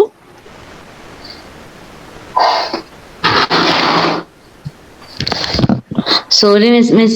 അത് ചാർജിലാണ്. അതുകൊണ്ട് No problem. That's all right. Go ahead. Thank you ma'am. ഇതെങ്ങനെ പറയുമെന്ന് എനിക്ക് അറിയത്തില്ല. പക്ഷെ കോളേജ് എന്ന് പറയുന്നത് ഞാൻ ശരിക്കും കുറച്ചു പേർക്കെങ്കിലും ഒരു റിഫ്രഷ്മെന്റ് ആയിരുന്നു. പൊളിച്ചോട്ടം ആണെന്ന് ഞാൻ പറയുന്നില്ല, പക്ഷെ പല കാര്യങ്ങളിൽ നിന്നും ഒരു റിഫ്രഷ്മെന്റ് ആയിരുന്നു. ഓക്കെ. എന്താ, ആ എൻവയോൺമെന്റിനെ ഞങ്ങൾ ഒരുപാട് മിക്ക ആൾക്കാരും ഇഷ്ടപ്പെട്ടിരുന്നു. എല്ലാ ആൾക്കാരും തന്നെ, ഒട്ടുമിക്ക എല്ലാവരും ആ എൻവയോൺമെന്റിനെയും ഇപ്പൊ മിസ് ചെയ്യുന്നുണ്ട്. ഇപ്പൊ ഫ്രണ്ട്സിനെ മാത്രമല്ല, ഫ്രണ്ട്സിനെ നമുക്ക് ഫോണിൽ കൂടെ വിളിക്കാം, കമ്മ്യൂണിക്കേറ്റ് ചെയ്യാം, ഒക്കെ ചെയ്യാം. പക്ഷെ ആ എൻവയോൺമെന്റിനെ ഞങ്ങൾ ഇഷ്ടപ്പെട്ടിരുന്നു. എന്റെ ഒപ്പീനിയൻ മാത്രമാണ്. Not a question or something like that. Okay. അപ്പൊ അതുകൊണ്ട് ഇപ്പൊ അതിന് എന്തെങ്കിലും ഫീലിങ്സ് ഉണ്ടോ? ഒരുപാട് വിഷമം അനുഭവിക്കുന്നുണ്ടോ? അങ്ങനെ അതുകൊണ്ടുള്ള ബുദ്ധിമുട്ടുകൾ എന്തൊക്കെയാണ്? അല്ലെങ്കിൽ അതിനെ നിങ്ങൾ എങ്ങനെയാണ് ആ ഒരു ചേഞ്ചുമായിട്ട് അഡാപ്റ്റ് ചെയ്തത്? അവിടെ അഡാപ്റ്റ് ചെയ്തോ എന്നുള്ളതാണ് ഇമ്പോർട്ടന്റ് ആയിട്ടുള്ള കാര്യം. അതിന് നിങ്ങൾക്ക് എന്തൊക്കെ ചെയ്യാം?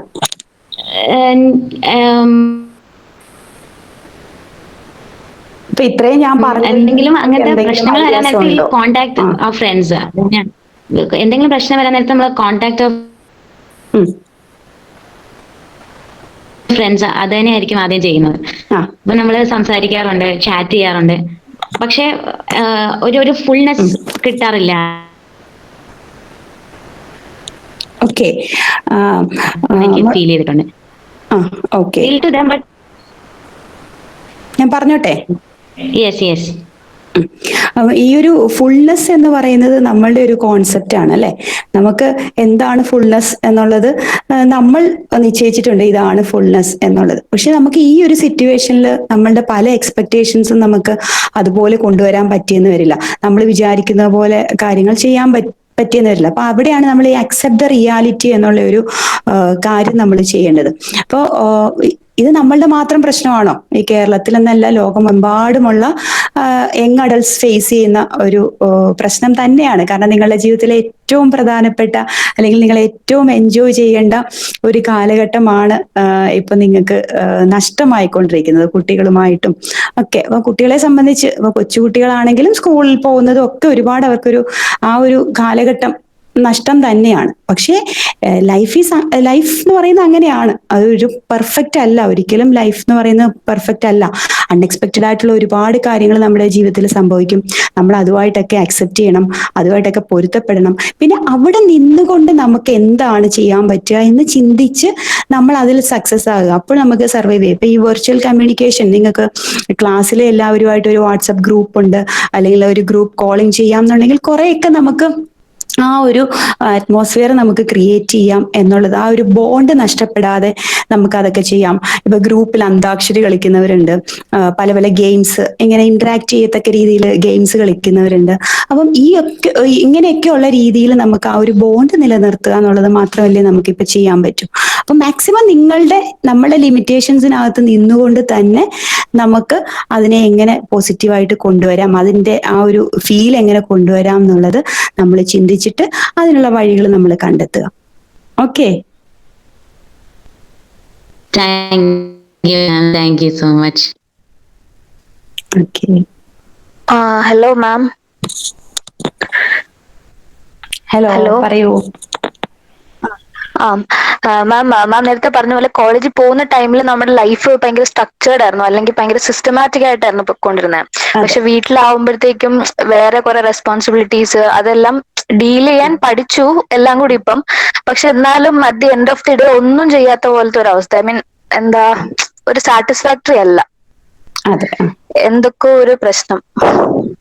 ഓക്കെ, ഞാൻ പറഞ്ഞില്ലേ, നമുക്ക് സ്ട്രക്ചേർഡ് ആയിട്ട് ഇപ്പൊ നമ്മൾ എന്ത് ചെയ്യുന്നു അത് കുറച്ച് നാൾ ചെയ്ത് കഴിയുമ്പോൾ അതുമായിട്ട് പൊരുത്തപ്പെട്ടു പോവുക എന്നുള്ളത് നമ്മുടെ ബോഡിയുടെയും മനസ്സിന്റെയും ഒരു പ്രത്യേകതയാണ്. നമ്മൾ കുറെ നാൾ ചെയ്ത് കഴിഞ്ഞാൽ നമുക്കതങ്ങ് തുടക്കത്തിലുള്ള ഒരു പ്രശ്നമേ ഉള്ളൂ എന്ന് നമ്മൾ പറയില്ലേ. കുറെ നാൾ ചെയ്ത് കഴിയുമ്പോൾ നമ്മൾ അതുമായിട്ട് അങ്ങ് പൊരുത്തപ്പെട്ടു പോകും. അപ്പം കുറച്ച് നാൾ നമ്മൾ ഒന്നും ചെയ്യാതെ മടി പിടിച്ചിരിക്കുകയാണെങ്കിൽ ശരീരവും മനസ്സും അതനുസരിച്ച് മാത്രമേ പ്രവർത്തിക്കുകയുള്ളൂ.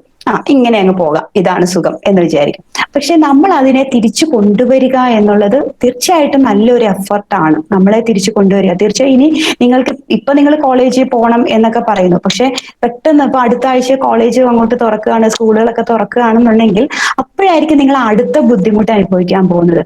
ഇത്രമാത്രം അൺസ്ട്രക്ചേർഡ് ആയിട്ടുള്ള ഒരു ലൈഫിൽ നിന്നും പെട്ടെന്ന് ഒരു സ്ട്രക്ചേർഡ് ലൈഫിലേക്ക് വരുമ്പോൾ അവിടെയും തീർച്ചയായിട്ടും നിങ്ങൾക്ക് പല ഇഷ്യൂസും ഉണ്ടാകും. കോളേജിൽ പോകുന്നതും രാവിലെ എഴുന്നേൽക്കുന്നതും.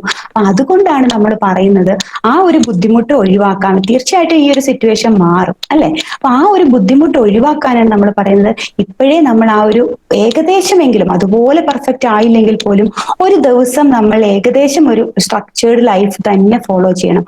അതിൽ ഏറ്റവും ഇമ്പോർട്ടന്റ് നമ്മളുടെ സ്ലീപ്പ് ടൈം റെഗുലറൈസ് ചെയ്യുക എന്നുള്ളതാണ്. റെഗുലർ ആയിട്ട് നമ്മൾ കൃത്യസമയത്ത് ഉറങ്ങാനും എഴുന്നേക്കാനും ശീലിക്കുക. അതുപോലെ നമ്മുടെ ഫുഡ് ഹാബിറ്റ്സ്, കൃത്യസമയത്ത് ആഹാരം കഴിക്കുക. നമ്മൾ തന്നെ ഞാൻ പറയില്ലേ, സെൽഫ് റെസ്പോൺസിബിലിറ്റി, ആ ഒരു കാര്യം മാത്രമേ നമുക്കിവിടെ നടക്കൂ. നമ്മൾ നമ്മളുടെ ലൈഫിൽ റെസ്പോൺസിബിൾ ആയിരിക്കണം. നമ്മൾ ഇത്ര സമയത്ത്, ചില കുട്ടികളുണ്ട് കോളേജിൽ പോകുന്ന പോലെ തന്നെ രാവിലെ എല്ലാം ചെയ്തിട്ട് ആ സമയത്തിരുന്ന് പഠിക്കുന്ന കുട്ടികളുണ്ട്. അതുപോലെ നടന്നില്ലെങ്കിൽ പോലും ഒരു ദിവസം ഞാൻ കുറച്ച് സമയം പഠിക്കാനായിട്ട് മാറ്റിവെക്കും, അല്ലെങ്കിൽ കുറച്ച് സമയം എൻ്റെ ലൈഫിന് വേണ്ടി പ്രൊഡക്റ്റീവായിട്ട് കാര്യം ചെയ്യാൻ ഞാൻ മാറ്റിവെക്കും എന്ന് തീരുമാനിച്ചിട്ട് ആ ഒരു സമയം നമ്മൾ വേറെ ഒന്നിലേക്കും പോകാതിരിക്കുക. അപ്പൊ നമ്മളെ ഡിസ്ട്രാക്ട് ചെയ്യാൻ ഒരുപാട് കാര്യങ്ങൾ ഉണ്ടാവും. ടി വി കാണും, വീട്ടിലെ ആൾക്കാരുടെ സംസാരം ഉണ്ടാവും, സോഷ്യൽ മീഡിയ ഉണ്ടാവും. അപ്പോഴൊക്കെ നമ്മൾ ആ ഒരു ഡിസ്ട്രാക്ഷൻസ് ഒക്കെ ഒഴിവാക്കിയിട്ട് അതിനെ മറികടന്ന് വേണം നമ്മൾ ആ സമയം കണ്ടെത്താൻ. വേറെ ഒന്നിലേക്കും പോകരുത്. ഈ സമയം ഞാൻ നിശ്ചയിച്ചിട്ടുണ്ടെങ്കിൽ ആ സമയത്ത് ഞാൻ ഇത് തന്നെ ചെയ്യും, പഠിക്കുക തന്നെ ചെയ്യും എന്നുള്ള രീതിയിൽ നമ്മൾ ചെയ്യുക. എന്ത് ചെയ്താലും നമ്മൾ ഒരു സ്ട്രക്ചേർഡ് ആയിട്ട് ചെയ്യുക. ഇന്ന് ചെയ്ത അതേ സ്ട്രക്ചർ തന്നെ നാളെ വേണമെന്നില്ല, പക്ഷെ കൃത്യമായിട്ട് ഇന്ന ഇന്ന കാര്യങ്ങൾ ചെയ്തിരിക്കണം എന്നുണ്ടെങ്കിൽ ആ ഒരു സ്ട്രക്ചർ നമ്മൾ ഫോളോ ചെയ്യുക. അത് നിങ്ങൾ തന്നെ വിചാരിച്ചാലേ പറ്റും.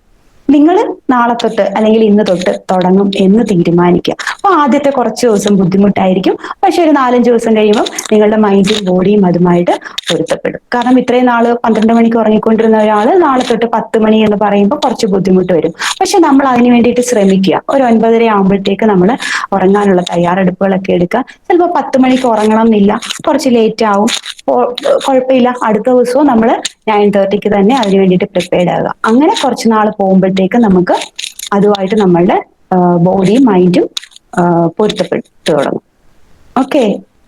Okay, thank you, ma'am. Ragendu, would you like to ask the question? Meditation അല്ലേ? മെഡിറ്റേഷൻ അതെ. മെഡിറ്റേഷൻ തീർച്ചയായിട്ടും നമുക്ക് ഒരുപാട് ഹെൽത്ത് ബെനിഫിറ്റ്സ് തരുന്നുണ്ട് എന്നുള്ളത് തന്നെയാണ് പഠനങ്ങൾ പറയുന്നത്. മെന്റൽ ഹെൽത്ത് പ്രോബ്ലംസിന് നമ്മൾ യോഗ, മെഡിറ്റേഷൻ, ഞാൻ പറയില്ലേ, ഫിസിക്കലി ആക്റ്റീവായിട്ടിരിക്കുക എന്നുള്ളത്. ഇപ്പൊ യോഗയുടെ കാര്യത്തിലാണെങ്കിലും എക്സസൈസിന്റെ കാര്യത്തിലാണെങ്കിലും ഒക്കെ ആ ഒരു ഫിസിക്കൽ ആക്ടിവിറ്റി വരുന്നുണ്ട്. അതുകൊണ്ട് നമുക്ക് ഒരുപാട് ഗുണങ്ങൾ തീർച്ചയായിട്ടും ഉണ്ടാവുന്നുണ്ടെന്നാണ് പഠനങ്ങൾ പറയുന്നത്. എന്നാൽ ഇത് ഇപ്പം യോഗ കൊണ്ട് മോശം കാര്യങ്ങൾ ഉണ്ടാകുന്നുണ്ടെന്നും ഉള്ള സ്റ്റഡീസ് ഉണ്ട്. അപ്പൊ നമുക്ക് എന്ത് കാര്യവും നമ്മൾ ചെയ്തു നോക്കുക. എന്താണ് നമ്മൾക്ക്, ഞാൻ പറഞ്ഞില്ലേ ഇപ്പം നിങ്ങൾക്ക് ക്ലാസ് എടുക്കുന്നതിന് മുമ്പ് ഞാൻ ഒരുപാട് നിങ്ങളുടെ ഗ്രൂപ്പിലുള്ള കുട്ടികളിൽ നടന്ന ഒരുപാട് സ്റ്റഡീസ് വായിച്ചു. പക്ഷെ നമ്മുടെ കേരളത്തിൽ നടന്ന ഒരു പഠനം പോലും നമുക്കില്ല കോവിഡ് സമയത്ത് എന്താണ് ഇവിടുത്തെ യങ് അഡൽസിന്റെ പ്രശ്നങ്ങൾ എന്നുള്ളത്. അതുകൊണ്ടാണ് ഞാൻ നിങ്ങളുടെ അടുത്ത് ചോദിച്ചത്. വേൾഡ് വൈഡ് ആയിട്ട് നടന്നിട്ടുള്ള സ്റ്റഡീസാണ്. അപ്പൊ അവിടുത്തെ കുട്ടികളുടെയൊക്കെ മെയിൻ ഇഷ്യൂസ് എന്ന് പറയുന്നത് അവരൊക്കെ പാർട്ട് ടൈം ജോബിന് പോയിട്ട് പഠിച്ചുകൊണ്ടിരിക്കുന്ന ആൾക്കാരാണ്. അപ്പൊ അവരുടെയൊക്കെ പാർട്ട് ടൈം ജോബ് നഷ്ടപ്പെട്ടു. അത് അവർക്ക് ഭയങ്കര സ്ട്രെസ്സുള്ള കാര്യമാണ്. കാരണം ഈ പാർട്ട് ടൈം ജോബ് ഇല്ലെങ്കിൽ സ്റ്റഡി കണ്ടിന്യൂ ചെയ്യാൻ പോലും പറ്റാത്ത ആൾക്കാർ അവിടെ ഉണ്ട്. അപ്പോൾ നമ്മളുടെ കൾച്ചറിൽ, നമ്മളുടെ ഇവിടുത്തെ ഒരു കൾച്ചർ വെച്ചിട്ട് നമ്മൾ ഏകദേശം ഒരു PG ക്ലാസ് വരെയെങ്കിലും നമ്മളുടെ പേരൻസിന്റെ പ്രൊട്ടക്ഷനിലാണ്. അവർ നമ്മളെ പ്രൊട്ടക്ട് ചെയ്തോളും. നമുക്ക് വരുമാനത്തെക്കുറിച്ച് ചിന്തിക്കേണ്ട ആവശ്യം വളരെയധികം വരുന്നില്ല. അപ്പൊ ആ ഒരു സ്ട്രെസ് നമ്മുടെ കുട്ടികൾക്ക് വളരെ കുറവായിരിക്കും. പക്ഷെ അവിടുത്തെ കാര്യം ഡിഫറെന്റ്. അതുപോലെ തന്നെയാണ് ഓരോ കാര്യം. ഇപ്പൊ നമുക്ക് എന്ത് ചെയ്യുമ്പോഴാണ് നമുക്കൊരു പോസിറ്റീവ് എഫക്റ്റ് ഉണ്ടാകുന്നത്, അത് നമുക്ക് മാത്രമേ അറിയൂ. നമുക്ക് ചെയ്തു നോക്കുന്നത് കൊണ്ട് കുഴപ്പമില്ല. എന്താണ് അതിന്റെ ഗുണം എന്നുള്ളത് നോക്കുക, അല്ലെങ്കിൽ ദോഷമാണോ ഉള്ളത്. തീർച്ചയായിട്ടും മെഡിറ്റേഷനും റിലാക്സേഷൻ ടെക്നിക്കും ഒക്കെ നമുക്ക് ആങ്സൈറ്റിയും ഒക്കെ ഉള്ളവർക്ക് നമ്മൾ ചെയ്യുന്ന കാര്യങ്ങളാണ്. അതിനകത്ത് കൂടുതൽ ആൾക്കാരും പോസിറ്റീവ് റിപ്പോർട്ട്സ് തന്നെയാണ് തരുന്നത്. പക്ഷെ എന്ന് കരുതി നമുക്ക് അതുകൊണ്ട് ബെനിഫിറ്റ് ഉണ്ടാകുമോ എന്നുള്ളത് ചോദിച്ചാൽ നിങ്ങളത് ചെയ്തു നോക്കുക. തീർച്ചയായിട്ടും കൂടുതൽ പഠനങ്ങളും പറയുന്നത് അതിന് നല്ല എഫക്റ്റ് തന്നെയാണ് പറയുന്നത്. Thank you, miss.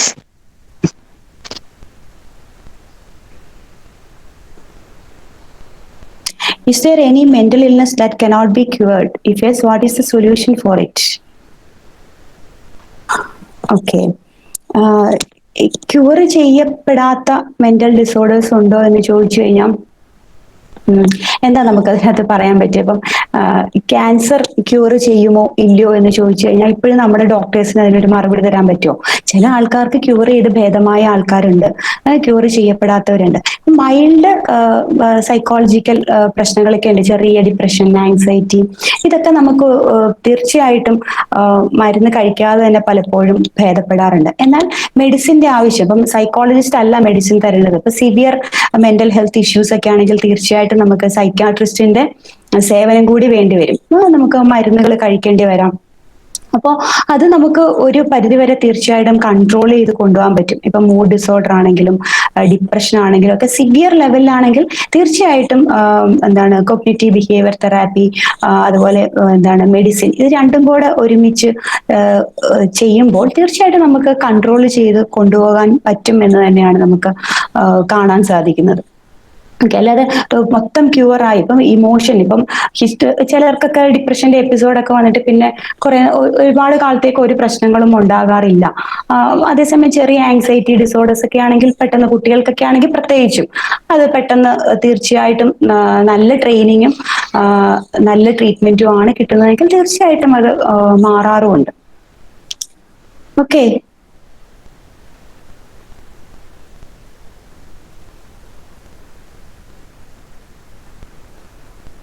How to deal with guilt and anxiety that comes with lack of productivity.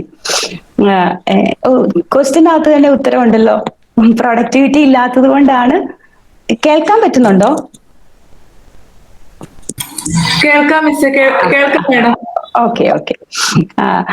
Productivity ഇല്ലാത്തത് കൊണ്ടാണ് ഗിൽറ്റും ആങ്സൈറ്റിയും ഉണ്ടാകാത്തത് എന്ന് മോള് തന്നെ പറഞ്ഞു അല്ലെ. അപ്പൊ എന്താ ചെയ്യുക? പ്രൊഡക്റ്റീവ് ആകുക എന്നുള്ളതാണ് നമുക്ക് അതിന്റെ സൊല്യൂഷൻ എന്ന് പറയുന്നത്. നമ്മൾ ഈ പറയുന്ന പോലെ നമ്മുടെ ലൈഫ് സ്ട്രക്ചേർഡ് ആക്കുക, നമ്മളുടെ ആക്ടിവിറ്റീസ് സ്ട്രക്ചേർഡ് ആക്കുക, പ്രൊഡക്റ്റീവായ കാര്യങ്ങൾ നമ്മൾ ചെയ്യുക. ഈ സമയം കടന്നു പോകും, അതാണ് നിങ്ങൾ മനസ്സിലാക്കേണ്ട കാര്യം. ഇതങ്ങനെ വീണ്ടും ഒരുപാട് നാൾ അങ്ങനെ പോകുന്ന കാര്യങ്ങളൊന്നും അല്ല. പതുക്കെ പതുക്കെ നമ്മുടെ ഗവൺമെന്റ് ക്ലാസ്സുകളൊക്കെ തുടങ്ങും, പരീക്ഷകൾ നടത്തും. അപ്പൊ നമുക്ക് തിരിഞ്ഞു നോക്കുമ്പോൾ വലിയ കുറ്റബോധം തോന്നാതിരിക്കണം എന്നുണ്ടെങ്കിൽ നമ്മൾ ഇപ്പോൾ നമ്മളുടെ ലൈഫ് ഒന്ന് സ്ട്രക്ചേർഡ് ആക്കി കൃത്യമായ കാര്യങ്ങൾ ചെയ്യുക. ഓക്കെ, നമ്മൾ അത് പതുക്കെ പതുക്കെ തുടങ്ങുക. ഒത്തിരി അൺസ്ട്രക്ചേർഡ് ആയിട്ട് കിടക്കുകയാണെന്നുണ്ടെങ്കിൽ നമുക്ക് പെട്ടെന്ന് അതിലേക്ക് വരാനുള്ള ബുദ്ധിമുട്ട് കാണും. പതുക്കെ പതുക്കെ കൃത്യമായി പ്ലാൻ ചെയ്ത് കാര്യങ്ങൾ ചെയ്യുക. നമ്മളൊരു ഗോൾ സെറ്റ് ചെയ്യുക. ഇപ്പൊ 1 മാസം കഴിയുമ്പോൾ കോളേജ് തുറക്കും എന്നങ്ങ് വിചാരിക്കുക. അപ്പൊ നിങ്ങൾ എന്തൊക്കെയാണ് ചെയ്യാൻ പോകുന്നത്? അല്ലെങ്കിൽ 2 ആഴ്ച കഴിഞ്ഞ് കോളേജ് തുറക്കാൻ പോവാണ്, ക്ലാസ് തുടങ്ങാൻ പോവാണ്, അത് കഴിയുമ്പോൾ ഉടനെ എക്സാം ഉണ്ട് എന്ന് നാളെ പറഞ്ഞാൽ നിങ്ങൾ എന്തൊക്കെ കാര്യങ്ങൾ ചെയ്യും എന്നുള്ളത് വിചാരിച്ച് നിങ്ങൾ ഇപ്പോഴേ അങ്ങ് ചെയ്യുക. കുറച്ച് കഴിയുമ്പോൾ ചിലപ്പോൾ ആ ഡേറ്റ് മാറ്റേണ്ടി വരും. അപ്പം ഞാൻ പറഞ്ഞില്ലേ, നമ്മൾ സ്വയം വിചാരിച്ച് ഈ സിറ്റുവേഷനിൽ നമ്മളെ മുന്നോട്ട് നയിച്ചാൽ മാത്രമേ നമുക്കിവിടെ സർവൈവ് ചെയ്യാൻ പറ്റൂ. അപ്പോൾ തീർച്ചയായിട്ടും പ്രൊഡക്ടിവിറ്റി ഇല്ലെങ്കിൽ നമുക്ക് ഗിൽറ്റും ആങ്സൈറ്റിയും ഒക്കെ തോന്നുന്നത് സ്വാഭാവികമാണ്. നമ്മൾ മാക്സിമം അത് ചെയ്യാൻ ശ്രമിക്കാം. പിന്നെ ഇതുവരെ ചെയ്തില്ലല്ലോ എന്ന് ആലോചിച്ച് നമ്മളെ വിഷമിക്കേണ്ട കാര്യമൊന്നുമില്ല. അത് പോട്ടെ, അതിനകത്ത് നമുക്ക് ഇനി മാറ്റങ്ങളൊന്നും വരുത്താൻ പറ്റില്ലല്ലോ. പാസ്റ്റ് ഈസ് പാസ്റ്റ് അല്ലെ. നമ്മൾ മടി പിടിച്ചിരുന്നു, കുറച്ചൊക്കെ നമ്മൾ മടി എൻജോയ് ചെയ്യാനും കൂടെ പഠിക്കാം. നമ്മൾ മടി പിടിച്ചിരുന്നു, അതിനകത്ത് വിഷമിക്കാൻ പോയിട്ട് കാര്യമൊന്നുമില്ല. നമ്മൾ അതിനെ അങ്ങ് വിട്ടേക്കുക. പക്ഷെ ഇനി മുതൽ നമുക്ക് എന്ത് ചെയ്യാൻ പറ്റും എന്നുള്ളത്. അപ്പൊ മടി വരുന്നത് ഒരു കുറ്റമൊന്നുമല്ല. മടിക്കകത്ത് മടി പിടിച്ചല്ലോ എന്നുള്ള കുറ്റബോധം വരുന്നതാണ് ഏറ്റവും വലിയ പ്രശ്നം. അപ്പൊ അതുകൊണ്ട് പാസ്റ്റ് ഈസ് പാസ്റ്റ്, അത് വിട്ടേക്കുക. ഇനി നമുക്ക് അടുത്ത കാര്യങ്ങൾ നാളെ മുതൽ നമ്മൾ എന്ത് ചെയ്യും എന്ന് ആലോചിക്കുക. ഓക്കെ.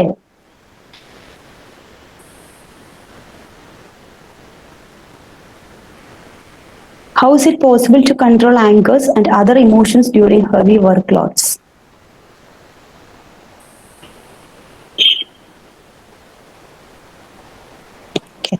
ഹലോ, കേൾക്കാലോ അല്ലേ? ആങ്കർ ആൻഡ് ഇമോഷൻസ് കൺട്രോൾ ചെയ്യുക എന്ന് പറയുന്നത്, നമുക്ക് ശരിക്കും ഇമോഷൻസ് എന്ന് പറയുന്നത് പലരും പറയാറുണ്ട് ആങ്കർ നെഗറ്റീവ് ഇമോഷൻ ആണ്. അങ്ങനെയൊന്നുമില്ല. നെഗറ്റീവ് പോസിറ്റീവ് ഇമോഷൻസ് ഒന്നൊന്നുമില്ല. നമ്മളുടെ എല്ലാ ഇമോഷൻസും നോർമലാണ്. അതിനെ നമ്മൾ ആദ്യം അക്സെപ്റ്റ് ചെയ്യുകയാണ് വേണ്ടത്. നമ്മളുടെ ഇമോഷൻസ് എല്ലാം നോർമലാണ്. അത് ഹ്യൂമൻ ബീയിങ് ആണെങ്കിൽ തീർച്ചയായിട്ടും ഇമോഷൻസ് ഉണ്ടാവും. നമ്മൾ മനുഷ്യരുടെ പ്രത്യേകതയാണ് ഇമോഷൻസ് എന്ന് വെച്ച് കഴിഞ്ഞാൽ നമ്മുടെ പ്രത്യേകത. ഇമോഷൻ ഇല്ലെങ്കിൽ നമ്മളുണ്ടോ? ഇല്ല. പക്ഷെ ഇമോഷൻ വരുന്നതല്ല നമ്മളുടെ പ്രോബ്ലം. ആ ഇമോഷനെ നമ്മൾ എങ്ങനെ കൈകാര്യം ചെയ്യുന്നു, എങ്ങനെ നമ്മുടെ ബിഹേവിയർ ആക്കി മാറ്റുന്നു എന്നുള്ളതാണ് നമ്മൾ ശ്രദ്ധിക്കേണ്ട കാര്യം. ദേഷ്യം വരും, ദേഷ്യം വരാതിരിക്കാനൊന്നും പറ്റൂല. അപ്പം ദേഷ്യം വരുമ്പോൾ നമ്മൾ എന്താണ്, ഒരു സാധനം എടുത്ത് തല്ലി പൊട്ടിക്കണോ, അല്ലെങ്കിൽ അടുത്ത് നിൽക്കുന്ന ഒരാൾക്ക് ഒരു അടി കൊടുക്കണോ? അത് കുറച്ച് സമയം നമ്മൾ പുറത്ത് ഒന്ന് മാറി നിൽക്കാൻ ശ്രമിക്കണം. അല്ലെങ്കിൽ ആ ഒരു സമയം കഴിയുന്നത് വരെ നമ്മൾ ഒന്ന് മാറി ആ സിറ്റുവേഷൻ മാറ്റി നിർത്താൻ ശ്രമിക്കണം എന്നുള്ളത് ഡിസൈഡ് ചെയ്യുക എന്നുള്ളതാണ് നമ്മളുടെ കഴിവ്. മനസ്സിലായോ? എങ്ങനെ റിയാക്ട് ചെയ്യണം, ഹൗ ടു റിയാക്ട്, നമ്മുടെ ഇമോഷൻസിനെ എങ്ങനെ പുറത്തോട്ട് കാണിക്കണം എന്ന് തീരുമാനിക്കുന്നിടത്താണ് നമ്മളുടെ വിജയം. ദേഷ്യം എല്ലാവർക്കും വരും. അപ്പോൾ നമുക്കതിനെ പല രീതിയിൽ നമുക്ക് ആ ഒരു എനർജി, ഓരോ ഇമോഷൻസും വരുമ്പോഴും നമ്മളുടെ ശരീരത്തിൽ ഒരുപാട് എനർജി ഉണ്ട്. അപ്പൊ ആ ഒരു എനർജി എങ്ങനെ പുറത്തോട്ട് കളയാം? അത് ഒന്നും ചെയ്യാതിരുന്നാലും കുറച്ച് കഴിയുമ്പോൾ, രാവിലെ നമുക്ക് ദേഷ്യം തോന്നിയാൽ വൈകുന്നത് വരെ നമ്മൾ ദേഷ്യപ്പെട്ടിരിക്കുകയാണോ? അല്ല, കുറച്ച് സമയം കഴിയുമ്പോൾ അത് തനിയെ തന്നെ പോകാറുണ്ട് അല്ലേ? ഒന്നും ചെയ്തില്ലെങ്കിൽ പോലും അത് കുറച്ച് സമയം കഴിയുമ്പോൾ നമ്മുടെ ദേഷ്യമൊക്കെ പോകും. അതേസമയം നമ്മൾ ആ ഒരു എനർജിയിൽ ഒരു പാത്രം എടുത്ത് തല്ലി പൊട്ടിച്ചു കഴിഞ്ഞാലും നമ്മുടെ എനർജി പുറത്തോട്ട് പോകും. അതേസമയം ആ സമയത്ത് നമ്മൾ പോയി എന്താണ് കുറച്ച് പാത്രം കഴുകുന്നു, അല്ലെങ്കിൽ നമ്മുടെ റൂമൊക്കെ ഒന്ന് ക്ലീൻ ചെയ്യുന്നു, തീർച്ചയായിട്ടും നമ്മളുടെ ആ ഒരു എനർജി പുറത്തോട്ട് പോകും, ദേഷ്യം കുറയും. അപ്പൊ ഫിസിക്കൽ ആക്ടിവിറ്റിയിലൂടെ അല്ലെങ്കിൽ പ്രൊഡക്റ്റീവായിട്ട് നമ്മളുടെ ആങ്കറിനെ നമ്മൾ പുറത്തോട്ട് കളയുകയാണ്. നമുക്ക് ദേഷ്യം വരുന്ന സിറ്റുവേഷനിൽ നമ്മൾ റൂം ക്ലീൻ ചെയ്യുന്നു അല്ലെങ്കിൽ ബാത്റൂം കഴുകുന്നു, നമുക്കൊരു പ്രൊഡക്റ്റീവ് ആയിട്ടാണ് നമ്മൾ അതിനെ കൊണ്ടുപോകുന്നത്. അപ്പം ഇത് ചെയ്യാൻ പറ്റുന്നില്ലെങ്കിൽ കുറച്ചു നേരം നമുക്ക് ഒന്ന് നടന്നിട്ട് വരാം, അല്ലെങ്കിൽ കുറച്ചു നേരം വെറുതെ പോയി കിടക്കുന്നവരുണ്ട്, പാട്ട് കേൾക്കുന്നവരുണ്ട്. ഇതൊക്കെ നമ്മളുടെ ആ ഒരു ചിന്തകളെ മാറ്റി നമ്മളുടെ ഇമോഷൻസിനെ മാനേജ് ചെയ്യാൻ നമ്മളെ സഹായിക്കുന്ന ഘടകങ്ങളാണ്. അപ്പൊ ഇത് വലിയൊരു പ്രോസസ്സാണ്. ഇതിപ്പോ കേൾക്കുമ്പോൾ നമുക്ക് പെട്ടെന്ന് എളുപ്പം തോന്നുന്നുണ്ടെങ്കിലും അത് നമ്മളെ ട്രെയിൻ ചെയ്ത് കൊണ്ടുവരാൻ നമുക്ക് കുറച്ച് സമയം എടുക്കും. ആ ട്രെയിനിങ് സ്റ്റാർട്ട് ചെയ്യുക എന്നുള്ളതും ആ ട്രെയിനിങ് നമ്മളെ ട്രെയിൻ ചെയ്യുന്ന ആ ഒരു ട്രെയിനിങ് കണ്ടിന്യൂ ചെയ്യുക എന്നുള്ളതുമാണ് നമ്മളുടെ സക്സസ്. തീർച്ചയായിട്ടും ഇമോഷൻസിനെ ഹാൻഡിൽ ചെയ്യാൻ നമ്മൾ പഠിച്ചു കഴിഞ്ഞാൽ നമ്മൾ ജീവിതത്തിൽ തീർച്ചയായിട്ടും വിജയിക്കും. അപ്പൊ ഈ രീതിയിൽ നമ്മൾ ചിന്തിക്കുക. അപ്പം ഈയിടെ വാട്സപ്പിലൊക്കെ വന്ന ഒരു സാധനമാണ് ഡിപ്രഷൻ. പാത്രം കഴുകിയാൽ ഡിപ്രഷൻ മാറും. ഇത് വലിയ സംഭവമൊന്നുമില്ല. നമ്മൾ ആ ഒരു സമയത്തുണ്ടാകുന്ന നെഗറ്റീവ് എനർജി അല്ലെങ്കിൽ ദേഷ്യമാണെങ്കിൽ അങ്ങനെ നമ്മൾ വേറെ വർക്ക് ചെയ്യുമ്പോൾ അത് കുറെ പുറത്തോട്ട് പോവും, ആ സമയം കടന്നു പോവും. ആ സമയം കഴിയുമ്പോൾ ദേഷ്യവും പോവും. അപ്പൊ ആ സമയം എങ്ങനെ വിനിയോഗിക്കുന്നു എന്ന് നിങ്ങൾ തീരുമാനിക്കുന്നതിലാണ് ഏറ്റവും അതിന് പ്രാധാന്യം ഇരിക്കുന്നത്. അതുകൊണ്ടാണ്. ഓക്കെ, സാറ്റിസ്ഫൈഡ് ആണോ ആൻസറിൽ?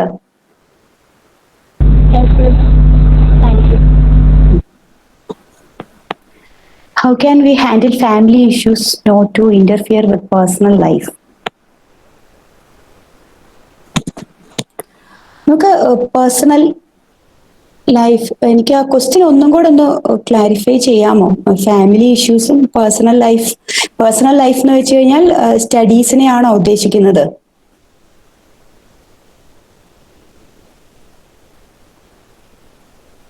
ഹലോ,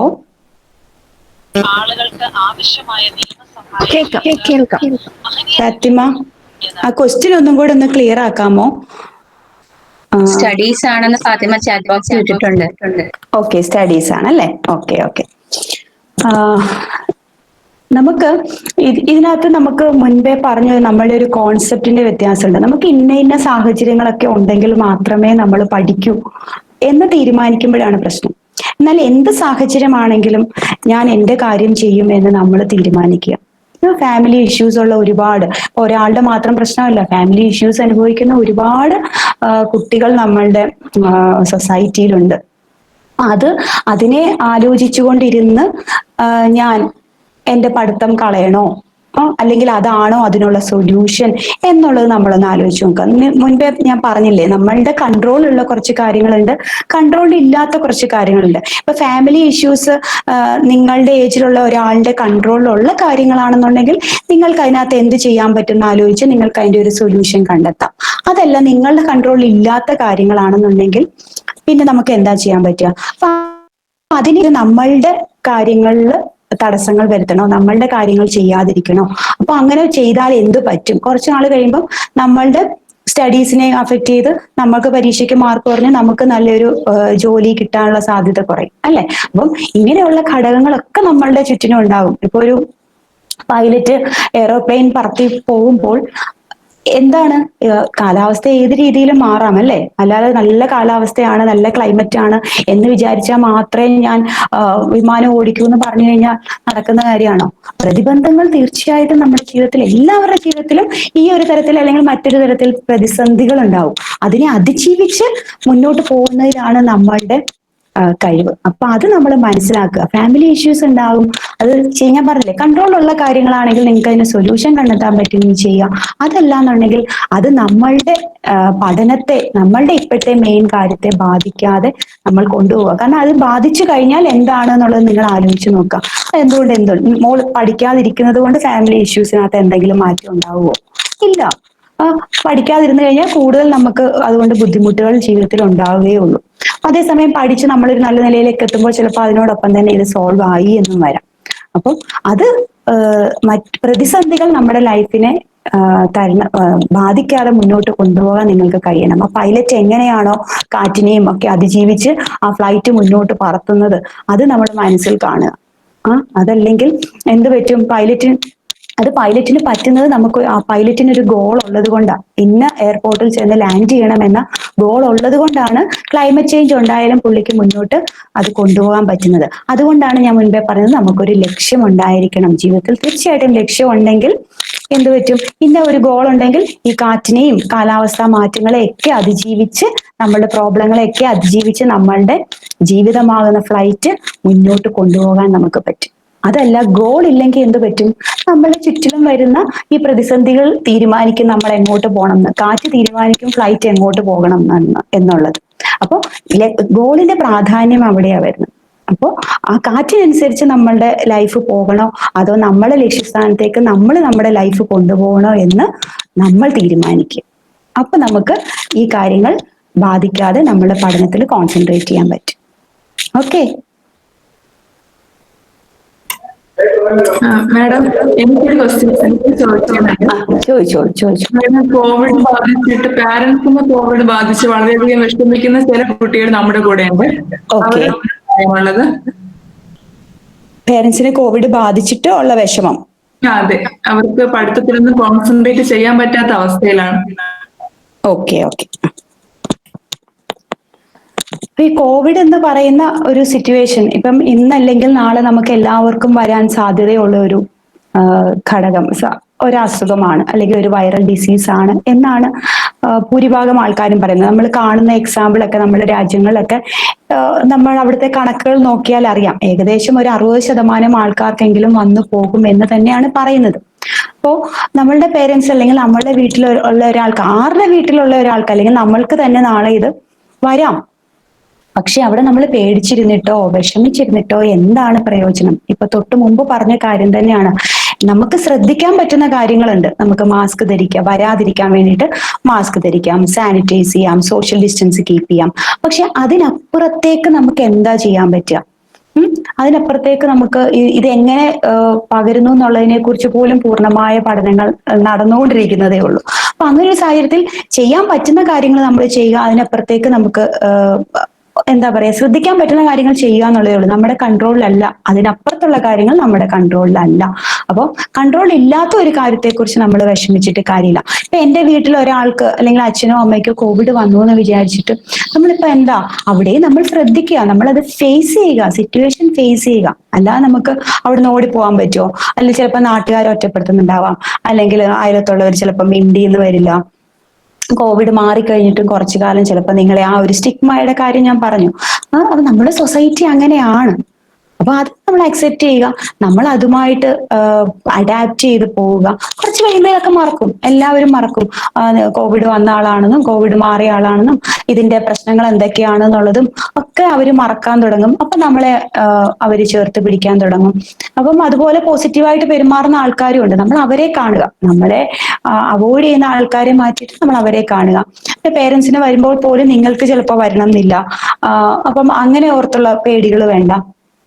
പിന്നെ ഇപ്പം അവർക്ക് എന്തെങ്കിലും, പേരൻസിന് എന്തെങ്കിലും സംഭവിക്കുമോ എന്നുള്ളതും ഈ പറയുന്ന പോലെ നമ്മൾ മാക്സിമം നമ്മൾ കെയർ ചെയ്യുക, നമ്മൾ അതിന്റെ ട്രീറ്റ്മെന്റ് എടുക്കുക, ആരോഗ്യ പ്രവർത്തകരുമായിട്ട് കോണ്ടാക്ട് ചെയ്യുക, അവരുടെ നിർദ്ദേശങ്ങൾ പാലിക്കുക. ഇത് നമുക്ക് ചെയ്യാനുള്ള കാര്യങ്ങൾ. അതിനപ്പുറത്തേക്ക് നമ്മുടെ കൺട്രോളുള്ള കാര്യങ്ങളല്ല.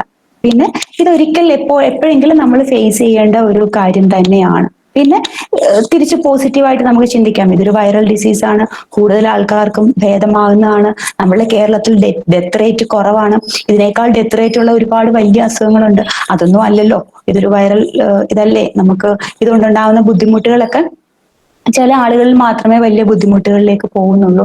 അപ്പോൾ ആ ഒരു രീതിയിൽ നമുക്ക് അതിനെ പോസിറ്റീവായിട്ട് കാണുക, ശ്രദ്ധിക്കാനുള്ള കാര്യങ്ങൾ ശ്രദ്ധിക്കുക, അതിനപ്പുറത്തേക്ക് ഇതൊന്നും നമ്മുടെ കൺട്രോളിലല്ല എന്ന് മനസ്സിലാക്കുക.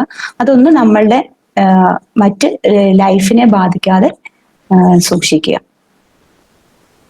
ഓക്കെ, എന്തെങ്കിലും ഡൗട്ട്സ്, എന്തെങ്കിലും ക്ലാരിറ്റി ആവശ്യമുണ്ടോ?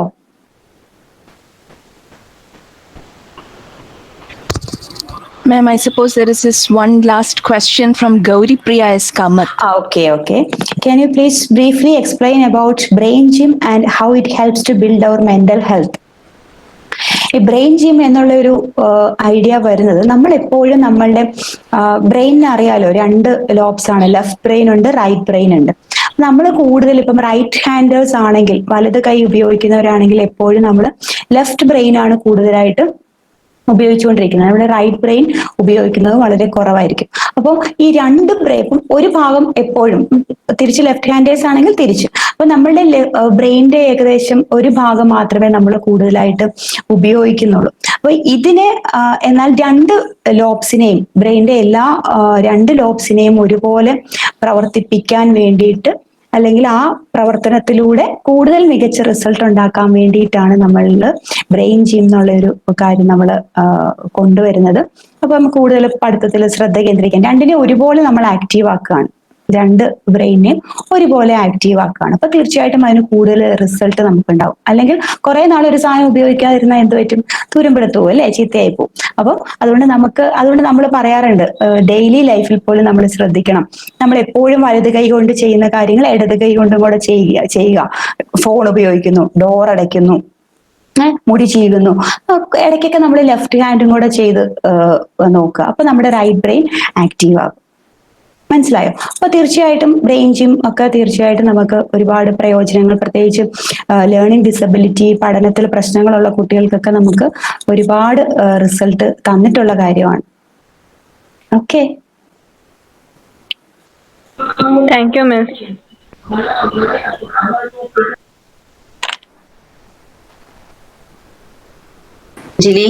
അഞ്ജലി ഫീഡ്ബാക്ക് ലിങ്ക് കൊടുത്തിട്ടുണ്ട്, കുട്ടികളോടൊന്ന് ഫിൽ ചെയ്യാൻ പറയണേ. സെക്കൻഡ് ലിങ്കിൽ ഒന്ന് പറഞ്ഞേക്കണേ, സെക്കൻഡ് ലിങ്കില്. നിഷ, സെക്കൻഡ് ലിങ്കിൽ ഒന്ന് പറയാമോ നിഷ? പറയാം മിസ്, പറയാം. So I think we have no more questions here. Okay. Ma'am, thank you so much for sparing your time for us.